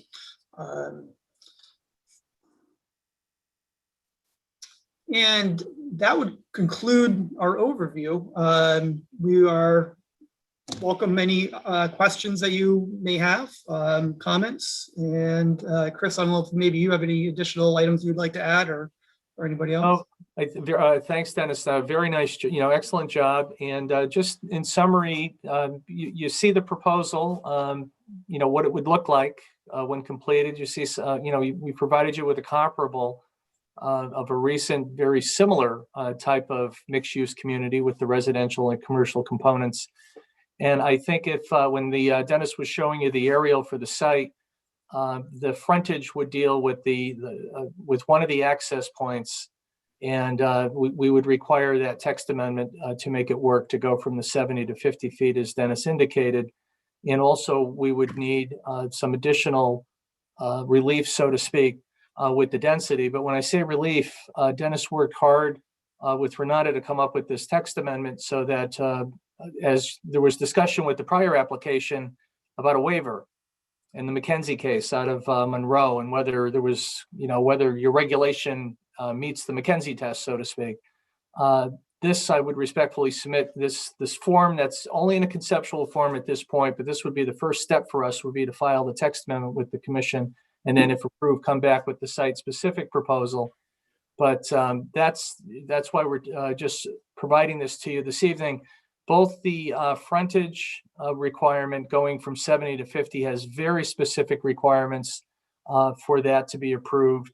And again, as Dennis indicated, with the multifamily, with the density going to 1 unit per 1,500 square feet, that all of this is subject to special permit review. And as Dennis indicated, it's limited to the PD's zone district. So it can't be used elsewhere, and it would be subject to special permit review by the commission. As Dennis indicated, and as you're well aware, provides you with flexibility as to whether you think a particular use is appropriate for a particular site, utilizing these specific zoning provisions. So we're trying to keep it short and concise for you in a conceptual format, but we're very excited and wanted to be as clear as we could about the vision for this site, and then the text amendments that would be required. And they're really just two major components to it. Again, the frontage, which would be down in the lower left-hand corner there, down about 7 o'clock.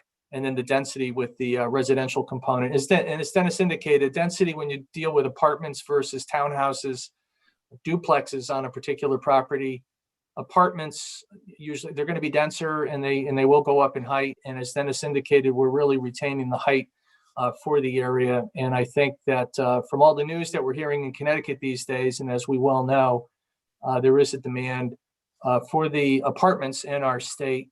And as both Jack and Howard indicated, this is a real nice mixed use component where you have commercial all around, and then you're having this residential component right smack in the middle of it, boots in the ground. It's like a small neighborhood unto itself.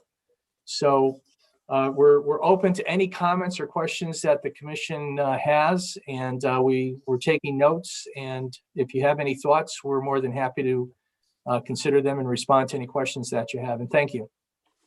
Okay, thank you very much. It was a very nice presentation. I like the concept of the residential with the retail.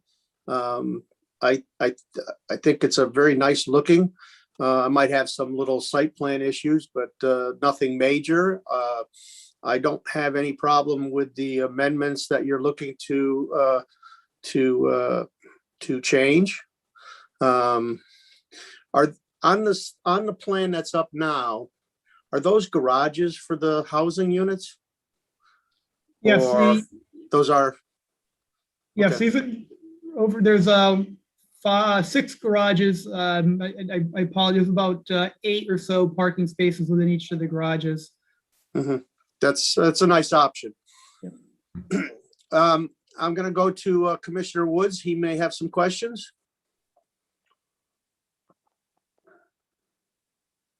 Thank you, Mr. Chairman. It's an interesting concept. I think you've done a good job at presenting us, an overall look at this. A couple questions that I had to come to mind. First is that you talked very early on that there was 2 parcels of land. I'm assuming it's one parcel that you are subdividing. Is that where the 2 parts? Okay. So you will actually split it between the commercial and the residential. They'll be developed separately. Right where my cursor is here. Yeah, and I see that, which makes sense. But I was thinking that maybe there's another parcel going to sneak up on us at some point. And then my other question on the residential side, is there an affordable units in this complex? Are you looking to think that you'll move in that direction with a limited number of affordable units? Or do you think that the mix of units that you have between obviously high-end townhouses and it's like studios, would meet that guideline. I It think is at not- this, go ahead, Dennis. I was just gonna say, it's not the intent to have anything deed restricted from an affordable standpoint. There is a range of unit types from studio up to 3 that's being contemplated. So by its nature, there'll be a range in price points for people at different income levels. Okay, and then I could just a comment in general, I think there's a huge need. Hopefully that the supermarket comes through on the turnpike. I think that would be a big improvement for our town. And again, I've been a big supporter in high density using of housing. I believe it's time. As fast as people in your business can build these things, they seem to be filling. I don't fully understand why people want to be in apartments, but I don't need to, because they're successful. Every place they're being built, they're being filled. So there's definitely a demand, and if this does move forward, I think it would be a enhancement to the town, and I look forward to working with you through this project if you decide to move forward. Thank you, Mr. Chairman. You're welcome. Commissioner Sobieski? Yeah, thank you, Mr. Chairman. 2 questions. Can we get a copy of this proposal thing, this plan proposal, and also the proposed text amendment changes? It's kind of difficult to look at it and trying to think about it, but I do think it has a lot of merit to it. Thank you. Thank you, Commissioner Sobieski. I think Renata has a copy of everything. Is that correct, Renata? I do not as of this minute, but I'm sure by tomorrow morning I will. However, the 2 main things that I want you to consider here are the regulation amendment. The site plan stuff, we will work that can be tweaked. But I think the genesis of this discussion tonight is whether or not you're going to be okay with, in instances that are shown on the screen, when there are certain specific requirements that are met, such as, a 300 feet of linear frontage on the other way and certain size of a lot, if you are okay in those instances, reducing the frontage from required 70 feet to the 50 feet. Now to that, I will also add that the normal width of a 2-way road is just under 50 feet. You get 12-foot lane and 12-foot lane and the bunch of area on the side for sidewalks and whatever. So 70 feet is pretty wide. I personally see no problem with proceeding with this proposed reduction. And then the second item is this density issue. So right now you require for each dwelling unit in the zoning district 4,500 square feet of a land area. That is probably, I'm making some assumptions here because I wasn't here, and in the 80s when this regulation was created, the conditions were different. So I don't know the exact reasons, but from everything that I see in this regulation, it appears to me that that restriction of 4,500 feet was set because there was already 4,500 feet of land area required for multi-families that we at the time considered duplexes and townhomes to be. When you're looking at apartments, they will occupy same amount of land, but because they're higher, they can have more units. So this restriction really doesn't fit well for different kind of development. And I think really like what applicant is saying is, how do these 2 things, frontage and density, do you have some major problems with that? And I guess I don't guess, I know that they showed you the site plan because it shows what this would look with the restrictions and with the density increase. Thank you, Renata. That's very helpful. I'll start it off. Like I said, because it's apartments, I can understand why it would be an advantage to increase the density. And yet I don't think that it'll change the appearance in any way.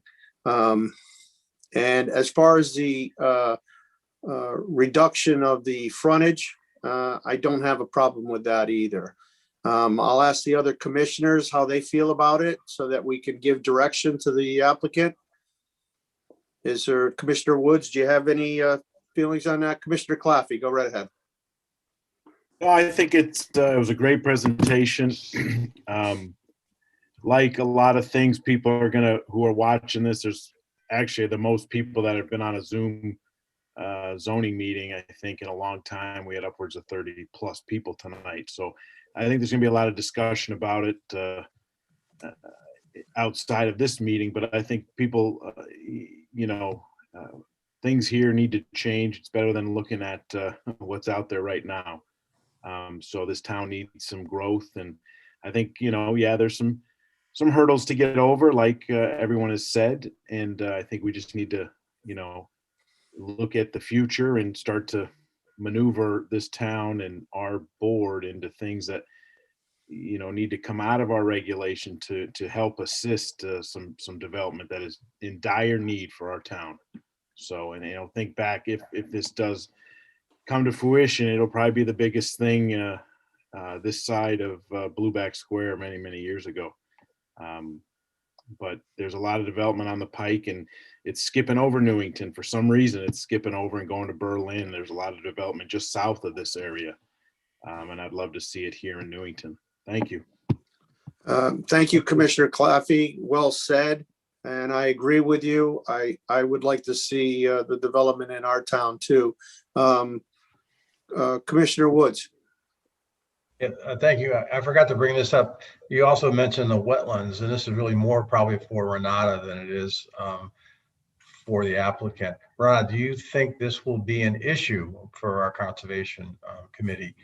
Because obviously we're going to be encroaching closely to those wetlands, and again, they're very minor, I believe. I know the area pretty well, but nonetheless, they are wetlands, so they're regulated. I'm curious what your take is. Obviously, it probably is not something that you think can't pass because you probably wouldn't have brought it in front of us. But I want to bring it up because I believe it would have to go to conservation also, correct? Yes, this will need to go to the Conservation Commission as a part of the site plan approval. It is on an applicant to design this development so that the wetlands impact is minimized as much as possible. There is no move, like they can't even apply for this project without obtaining first these regulatory amendment changes. So that is why they're in front of you. The wetlands part, they know that they have to file a wetlands application. I do not know how here the Conservation Commission will feel about it, but wetlands are more technical. So, if you meet the design, if you bring a biologist, if you address it from that aspect, it's approvable. It's not like, when you are changing your regulations and you have a discretion to say, we feel that increase in density is something that this town character doesn't allow for. Those softer kind of criteria that you use in your regulatory amendments. Okay, thank you. Thank you. Commissioner Sobieski, do you have anything else? Yes, as far as the 50-foot road right away, that would work because you'd have 2 12-foot lanes, 2 3-foot shoulders on either side, and 2 10-foot areas of grass on either side after snow storage. So that would definitely work. That's all. I just want to make that comment. Thank you. Thank you, Commissioner. Is there any other commissioners that have any comments? Commissioner Lenars. Just to weigh in on the situation of the, I guess we're calling it a pre-application discussion. This is new to me, but it was quite nice to see. As Commissioner, I believe it was Claffey mentioned, this is a no joke development, kind of like a Blueback, something brought to our town. And why not our town? This is an opportunity for Newington to really clean up a large parcel on the turnpike and bring some sort of development. And of course, the commissioners along the way, in accordance with the planner, will have some changes, suggestions, modifications, all that stuff, as she noted, could be worked out. But to have something like this in front of us is really exciting for the town, for the residents, to provide some apartments, to provide some retail, mixed use type of development, separated, of course, there, but really exciting to have, and look forward to seeing this in the future. Thank you, Commissioner Linares. Any other commissioners have any comments?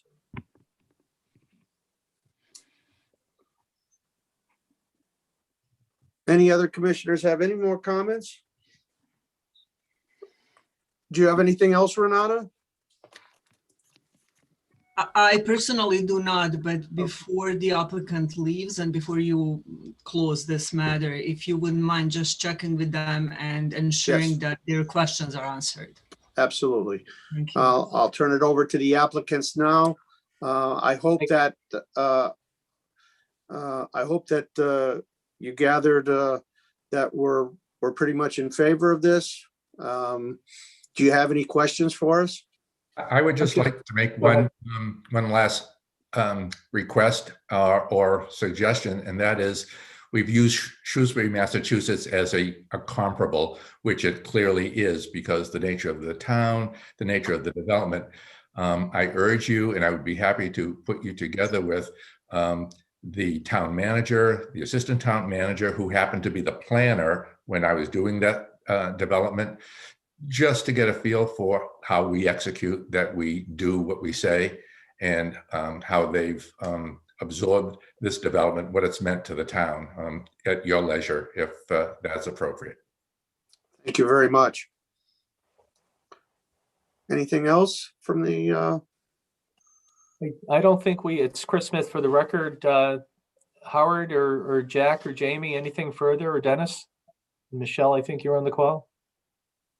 Otherwise, we thank you very much for your time, and Renata for helping to tee this up with this pre-application discussion this evening. And we look forward to submitting a text amendment with the commission as soon as we can. So thank you very much for your time, and stay healthy. Thank you.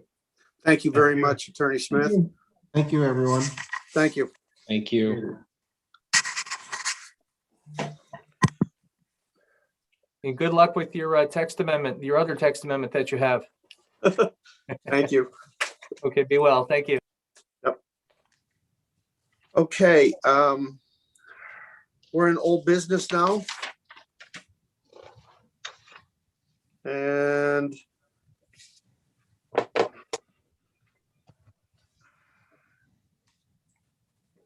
first thing was in old business was 0921. Do the commissioners want to talk about the that petition and give some direction to Renata? How do you feel about it?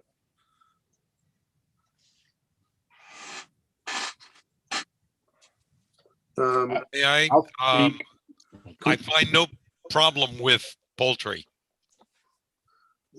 Thank you very much, Commissioner. Commissioner Woods? Thank you, Mr. Chairman. I would like to see us move forward with this, although I would like to see the square footage of the lot reduced. I just think there's way too many homes in our town that are underneath the 20,000 square foot limit to this. I think actually one of the speakers tonight who was in favor of it, I thought had a great idea. As long as we meet the setbacks that are in our regulation, I believe they should be allowed to have the chickens. Maybe we can be limited to 4 or 6. I'll leave that up to Renata, who's more of an expert. I am not an expert on chickens. I'm one of these people that I almost forget that your chicken and your beef were once breathing, because I get them all from the grocery store.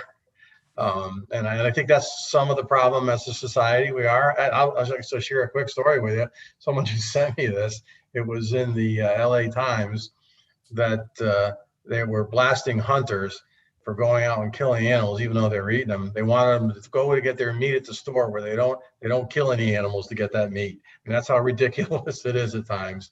But again, I think it's time. And I know there's going to be some people against this and that are not in favor of it, but like the waste, I mean, we have to keep in mind that specifically chicken manure is sought from almost everybody who is growing a home garden and wants to spread it in, mix it into their soil to grow their vegetables because it makes them grow incredibly well.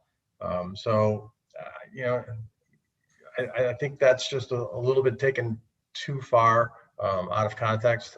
Again, I think it's safe. I don't think 4 to 6 to 8 to even 12 chickens on a piece of property is going to overrun it with waste. I just don't. I think it's clearly a need. I think there's a lot of people in this community that want to do it, and I encourage it. I think our kids should grow and learn that, you know, eggs come out of a chicken. You know, they don't come just from the grocery store. So I would like to see this, but again, I think if we're going to keep it at that 20,000 square feet, I don't think we should do it because I don't think it's fair to the rest of the homeowners. I really think it needs to be accessible to the community at large. And that's my 2 cents on this. And I have no problem with moving it forward if we can make it accessible to the community as a whole. Thank you very much, Commissioner Woods. Commissioner Havens? Thank you, Mr. Chairman. I agree with Commissioner Woods. I'd like to see this go forward. The one thing that struck me was the multiple conversations regarding height of the enclosure not to exceed 7 feet. Maybe we could make a note on that the wall height would not exceed 7 feet, not necessarily the peak line of the roof. And then one other thing, when we go over this, whenever the next meeting we do this at is, do we have any historic information regarding what types of complaints have been made in the past regarding chickens? Was it noise? Was it you know, they were getting out and running around, or did it have to do with something to the waste runoff? Thank you. Thank you very much, Commissioner. Commissioner Claffey? I just want to reiterate and second Commissioner Woods, and not going to beat a dead horse, but if we're going to do this, we do it for every possible person in town. The minute you start putting lot sizes on this, it's no different than a shed. It's no different than a pool, a deck, a structure. So, I mean, we can beat this again another whole meeting, but I think by the time we come around next, we just need to, you know, fine tune a few things, Renata. But we can't kind of pigeonhole it, no pun intended, into just certain size lots. I live on a small lot, and if I have to try to fit a 25-foot to a 15-foot, I mean, I could barely get a pool and a deck in my lot. We made it work, but it took a long time. So Mr. Woods is right on with it. Thank you. Thank you, Commissioner Claffey. I agree with you and Commissioner Woods.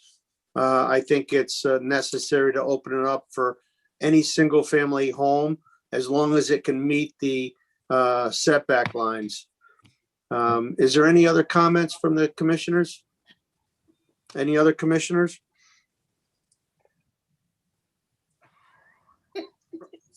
Renata? I mean, I don't have any comments. I personally feel that also in order to make this equitable and accessible to everybody, it should have included all the lots, but there was a lot of discussion about the size of the lot last time, which is why I just included that random, you know, area. Yep. And just to give Renata some direction, I'm not in favor of any slaughtering on the residential property. I don't imagine anybody is for it. Commissioner Haggerty, thank you. Go right ahead. I mean, I totally for it. You know, I think I'm not sure who had said it, but, you know, kind of starting small and then, you know, growing the regulations, you know, kind of as they need to. So maybe only allowing 6 to 8 chickens at first. And if we're getting a lot of feedback that for some reason that's just not enough chickens, we can always, you know, add on to it. And that's it, but totally for it. Okay, thank you very much.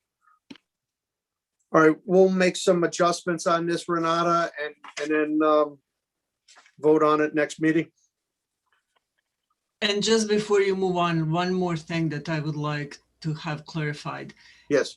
In the revised regulation, what you want is this to be applicable just to hens, just to chickens. Just to hens, I believe. Isn't that correct for the commissioners? You Yes. want it only to apply to hens. Commissioner Claffey? Anthony, Thank you. Just to hens, I haven't heard any against this. I mean, no one's brought up any other things. Just as long as we keep in about the rooster, because then that's what's going to raise all the concern back up. So that's all I have to say. Okay. Commissioner Woods? Yeah, I agree with Commissioner Claffey. Just the female chickens, no roosters, whatever we want to call them. And we're never going to get it right with everybody, but hens is an appropriate description as far as I'm concerned. That works. Okay. And let's see. And is everybody in agreement to keep it like eight and less or something for now? Or do you want to allow up to 12? What's everybody's feeling on that? I think in the larger lots, Mr. Chairman, we could go up to that 12. You get over 20,000 square feet. 12 chickens that's not a lot of area. So how about, do you want to keep it at 8 and under for under 20,000 square feet, and over 20,000 square feet up to 12? That sounds good. Commissioner I agree Claffey? with that. I agree with that. Okay. If I may just clarify, so you're asking me to allow up to 8 on any lot, and then over an acre, over 40,000 square feet, No. it can go up to 12. No, over 20,000 square feet. I So, thought we were going to remove 20,000 square feet, allow the keeping of poultry on everything that's. Yeah. Oh, so you want up to 6 on under 20,000, and then over 20,000 you want 8. Up. Okay. Well, we could, I think everybody's in agreement that we could have up to 6 on lots less than 20,000 square feet. Mhm. And then lots 20,000 square feet and over up to 12. Okay. Is, Okay. Is that, do I have that correct, Commissioner Claffey? I just don't know from listening to the people tonight from the public that have the chickens, and I personally know someone not in our town, but that has a coop in another state and been to it. I don't know if 6 is feasible to what these people, and I would love to maybe get some more input from, I'm trying to think of his name. Robert. The one on Robbins Ave. Maybe he and Renata can talk, but I think there's a certain number you get where, you might get some chickens and you want them for eggs, and some don't always lay. They might lay 1 a day. Other chickens might lay 2, 3 a day. So the number of chickens, I think, really, granted, it's the size that we're talking about, between 20 and 40 or 40 and above for lot sizes. I'm okay with having up to 8 chickens for for houses under 20,000 square feet, and then up to 12 for any lot that's over 20,000 square feet. That's I think a more rational number. Okay.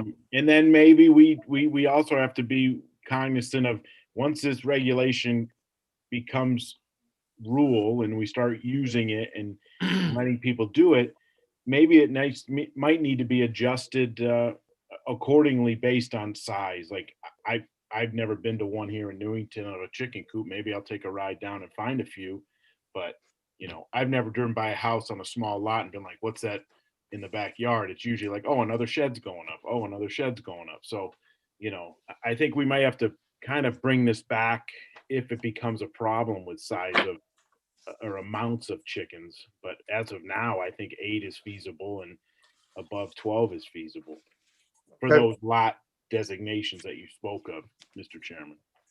Okay, very good. Do you understand that, Renata? I believe that I do, but I will draft this and send it over to you. Okay, so we're gonna allow it on any single-family residential lot up to 8 hens on lots that are less than 20,000 square feet and up to 12 hens on lots that are 20,000 square feet and above. Sounds good, And- Mr. Chairman. Okay, now there was some distance things. My opinion is that we should try to have them as far away from the residential dwelling.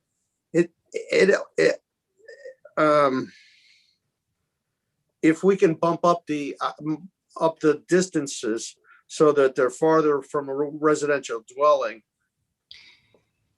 I would be more If I comfortable. may, Mr. Chair, the reason Yep. why I kept this distance to residential dwelling this way is you will end up in, we might end up in a situation where because your neighbor has a chicken coop, you can't get a permit to put the building addition on your residence. So I want to keep this closer to the building setback lines so that we don't somehow restrict in the future, you know, somebody adding a garage or sunroom addition on their house because their neighbor has like a temporary structure that's also movable in their backyard. Okay. Commissioner Claffey? Well, that was one of my concerns originally during the discussion is why we're going to have language in our regulation that prohibits somebody who has nothing to do with chickens. The chicken coop in my neighbor's property should not by any means prohibit me to do something on my property. No offense. It shouldn't even be written in there.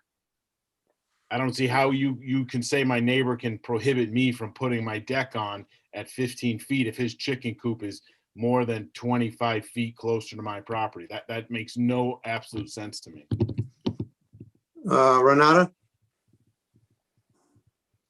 And it doesn't make much sense to me, which is why I am trying to keep it so that you can't really place it like 10 feet to your neighbor's house, should it happen to go to the property line. But it's supposed to be like guiding by the setbacks, like building setbacks. So if you can put a deck, if you can build addition, and in your zoning district you have like 15 foot to your side yard, then you're good, no matter what. Yeah, but the language you have in there that says under E2, at least 15 feet from any resident dwelling, that shouldn't be in there. I can exclude that. Okay, no, that's what would hinder if it went forward, if my neighbor's was 15 feet off the property line or within 15 feet of my I don't know how his building is going to interfere with mine. That's the language that's kind of confusing me. That's why I say we remove it. Just keep it like you would if you put a deck on your house or you put a pool in your backyard or you put your shed. They should all kind of mirror each other. Not about, well, you can't have your shed 5 feet because I have my shed 5 feet. It's kind of like the temporary sign law where if the one guy puts his up first, you can't have yours if it's within 25 feet of his. That's what I'm trying to eliminate here. Okay. And Renata, what about the penalty or enforcement on this? Do we need any language for enforcement or will that be taken care of? No, absolutely not. We already have a process for zoning enforcement and the citation process and everything. So this will be enforced like any other zoning violation. Okay, thank you. All right, I think Renata's got a better understanding of how we feel on this. Is there any commissioners that want to add anything else? Commissioner Haggerty. Thank you. Just to steal Commissioner Haven's point, maybe wall height of the enclosure cannot exceed 6 feet to allow for a roof for, load bearing structure or something like that. Okay, very good. Thank you. Commissioner Claffey? If you start putting that language in, you're going to start having a building code issue, not a zoning code issue. If there's not an issue with building a chicken coop in the building code, the zoning code can't come in and say, well, you can't have it this height or that height. if we don't have it. Like the height of building coincides with the building code. So if they want a higher building than 45 feet, there's building codes that come in that can either say, yes, they can do it, or no, they can't. I mean, we're starting to muddy the waters up real quick here, telling someone they can only make a chicken coop 7 feet high. But I can put a deck on my house that's 3 feet off the ground and put a 6-foot wall. Now it's 9 feet off the ground. There's no regulation that says I can't do that. So what do you suggest, Commissioner Claffey? We don't have a regulation now that tells you how big your coop can be. We've already said, you start adding these little pieces to it, we're going to make it harder and harder to do and harder for our enforcement officer to understand. Okay. I don't know many people that are going to make chicken coops. I mean, maybe we need to go look at this guy's York, do we have a regulation on how tall your shed can be? I think, yes, we do. Yeah. Outside Okay. structures can't be higher than 15 feet. Again, Accessory building. that's my point. Like, we're going to start muddying this. Make it either as simple as our shed recommendations or deck recommendations, or All right, Renata will look my at that. opinion. It's just an opinion. Thank you. Commissioner Woods? I think where Renata was going with this is that I think she assumes that the coop, where the chickens or the chicken yard, is going to be fenced. So, and I think, Commissioner Claffey, you're 100% correct. If it's going to be a frame structure, it meets whatever guidelines there are for any other shed that we would have or auxiliary building on the site. But that's how I understood it. So it was more like a dog pen. And some dog pens have to have chain link fence on the top because the dogs can climb the fence and get out. So this is the same kind of thing, I think. Okay. It is. That's exactly how I envisioned this. And This that's what was I not thought, yeah. supposed to be like some big building. Okay. I got you now. I understand it. I got you. Okay, very good. I think we have a better understanding of it. Thank you very much. If there's no objection, I'd like to move to the next thing, which would be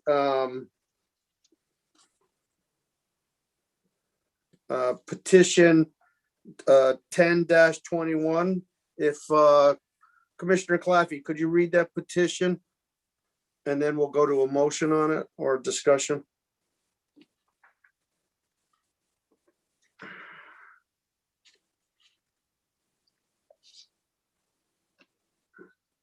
Did you say 1221? I'm sorry. Don. That was right. 10-21, a special permit for sale of alcohol beverages. I'm sorry. Yeah.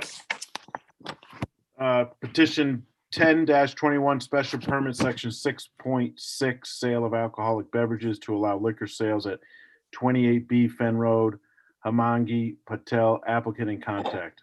I move to approve this with no conditions. Okay, we have a motion. Second, Mr. Chairman. And seconded by Commissioner Woods. Any discussion? All in favor? Aye. Aye. Anyone opposed? Motion carries unanimously. And, yep, congratulations. Our next petition would be petition 11-21. If Commissioner Lenars, if you could read that petition. Absolutely. Thank you. Petition 11-21, site plan approval at 187 Costello Road. Henry Vazel, applicant, James Cassidy, PE, contact. Second, Mr. Chairman. We've got a motion that's going up on the screen now. If you could continue with the motion, please. Will do. Petition 11-21, a waiver for outside storage pursuant to section 3.18.4 at 187 Costello Road, 187 Costello Road LLC, owner Henry Vassell, 54 Fuller Road, Berlin, Connecticut 06037. Applicant James P. Cassidy, PE, 630 Main Street, Cromwell, Connecticut 06416. Contact. Approve. Move to approve a distance waiver of section 3.18.4 of the zoning regulations that reads in part, no business or industrial use structure, raw materials, outside storage, maintenance area, etc., but not limited to the foregoing shall be located closer than 100 feet from any residential zone boundary. Hold on, there's more. This regulation may be waived by the commission by 2/3 vote for the purpose of allowing development in the buffer area where the existing land use, landscape, or architecture in the adjacent residential zone is such that its residential character will not be impacted by parking or loading in the buffer area, or where severe topography on either of the zone boundary will provide sufficient buffering. To be eligible for such a waiver, the site being developed must possess significant natural or introduced vegetation, severe topography, or be in harmony with the design or location of buildings in the adjacent residential zone. Can you just slide that up again, James? You have to move it up on your screen. I'm solid. Okay, hold on. The exiting houses at the cobblestone development are approximately 200 plus minus away from the existing common property line. Additionally, that's all I can see. There is an elevation difference between the two sites of about plus or minus 60 feet. Okay, sorry, I can't see the bottom of that on my screen. Thank you very much, Commissioner Lenars. So a motion made. Do I have a second? Second by Sobieski. Motion made by, seconded by Commissioner Sobieski. Is there any discussion, questions? Just one, Mr. Chairman. Yes. Procedurally, can we do these together, or does the waiver of the buffer need to be done in a separate motion? Just curious. It's written up as separate, so I think we have to waive it first and then approve the whole thing. Okay. Is that correct, Renata? It is, and you also, there is a different voting. You're normally, when you're acting on a site plan application, it's a normal majority vote. When you're acting on this, it requires 2/3 vote, so it's a separate vote for sure. Okay. So we have a motion made and seconded. There's no other discussion. Noreen, could you do a roll call vote for me, please? Sure.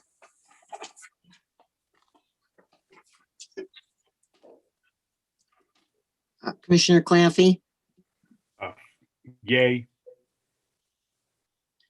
Commissioner Havens, Yes. Commissioner Linares, Yes. Commissioner Sobieski, Yes. Commissioner Woods, Yes. and Commissioner Braverman. Yes. Chairman Payne. Yes. Okay, Unanimous. the motion passes unanimous. Thank you, Noreen. You're welcome. And now if Commissioner Havens could read petition 11-21. Certainly, Mr. Chairman. Petition 11-21, site plan approval for a commercial building at 187 Costello Road, 187 Costello Road LLC, owner Henry Vassal, 54 Fuller Road, Berlin, Connecticut, 06037, applicant James P. Cassidy, EE, 630 Main Street, Cromwell, Connecticut, 06416, contact.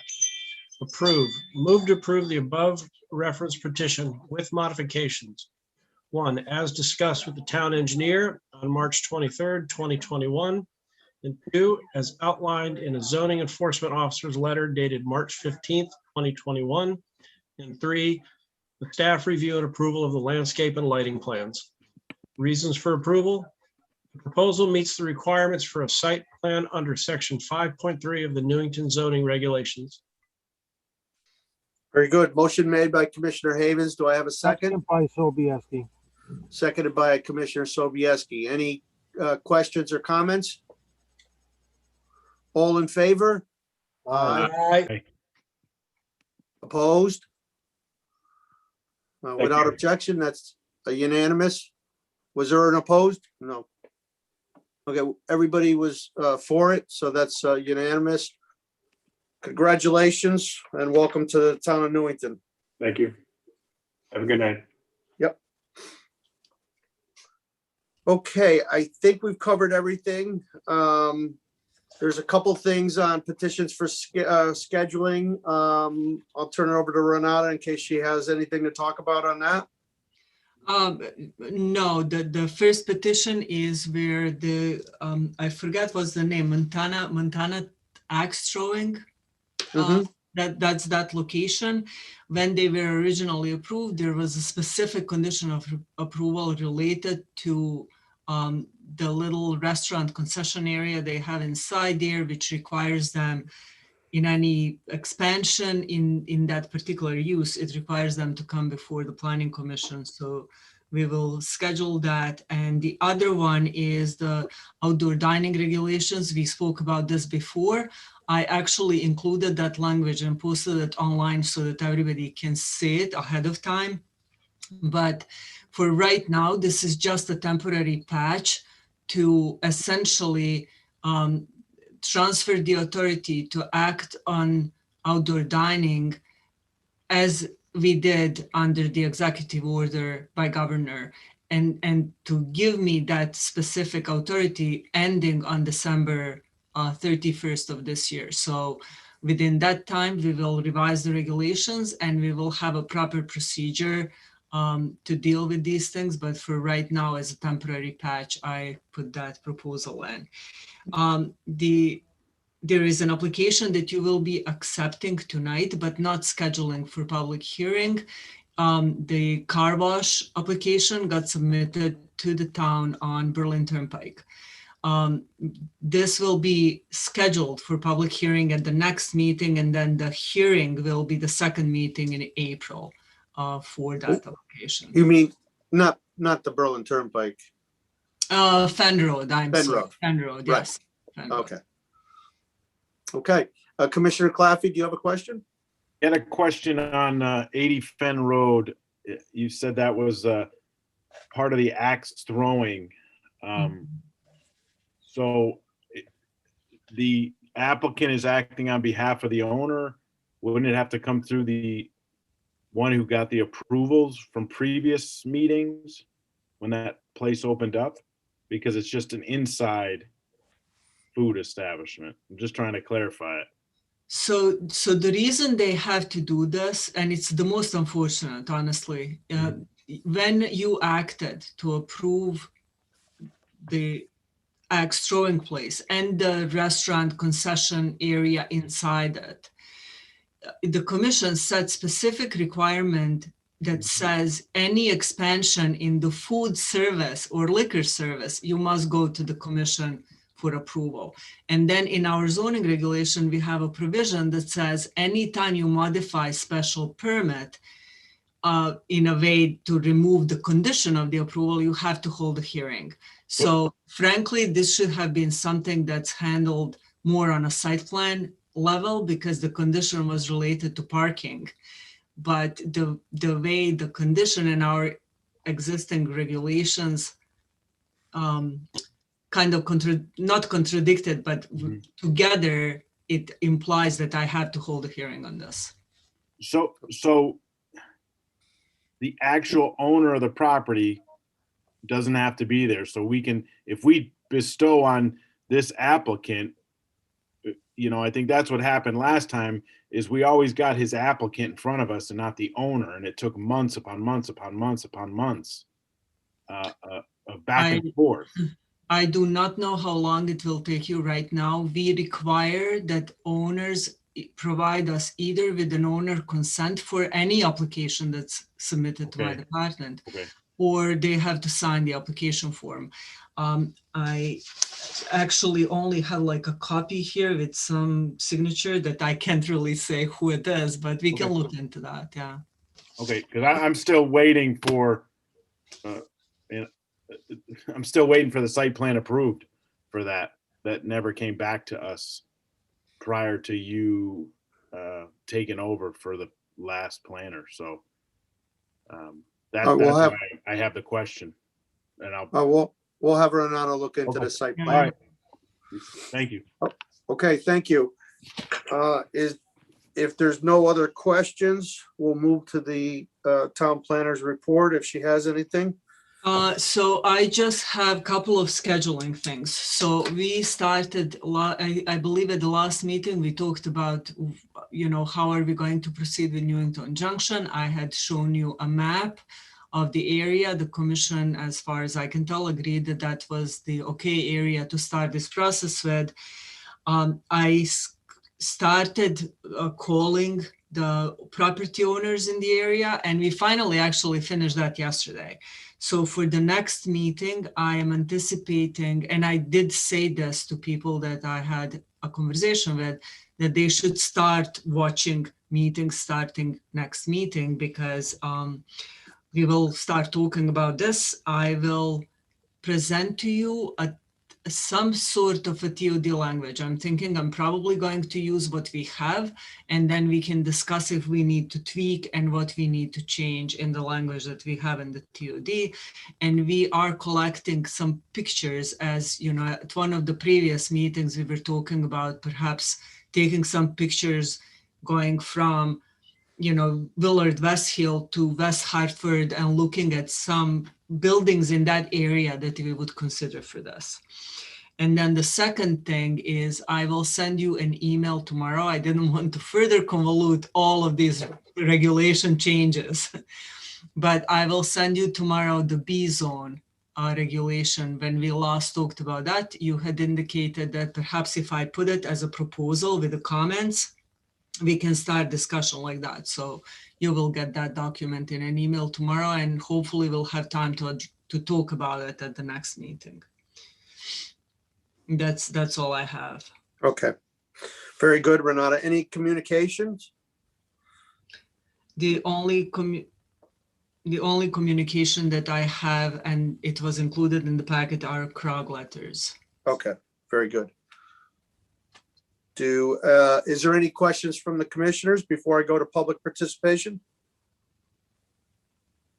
All right, we're going to go to public participation now for items not listed on the agenda. Speakers are limited to 2 minutes. You could use a raise hand function. Is there anybody from the public that would like to speak? Mr. Patel? Thank you, all the members of the town, for allowing us. You're quite welcome, and we wish you the best there in your new location. Thank you. Thank you. Good night, guys. Anybody else from the public?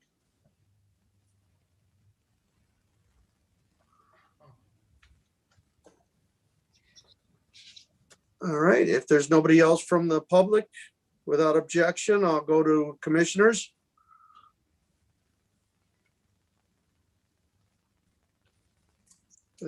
Commissioners have any comments?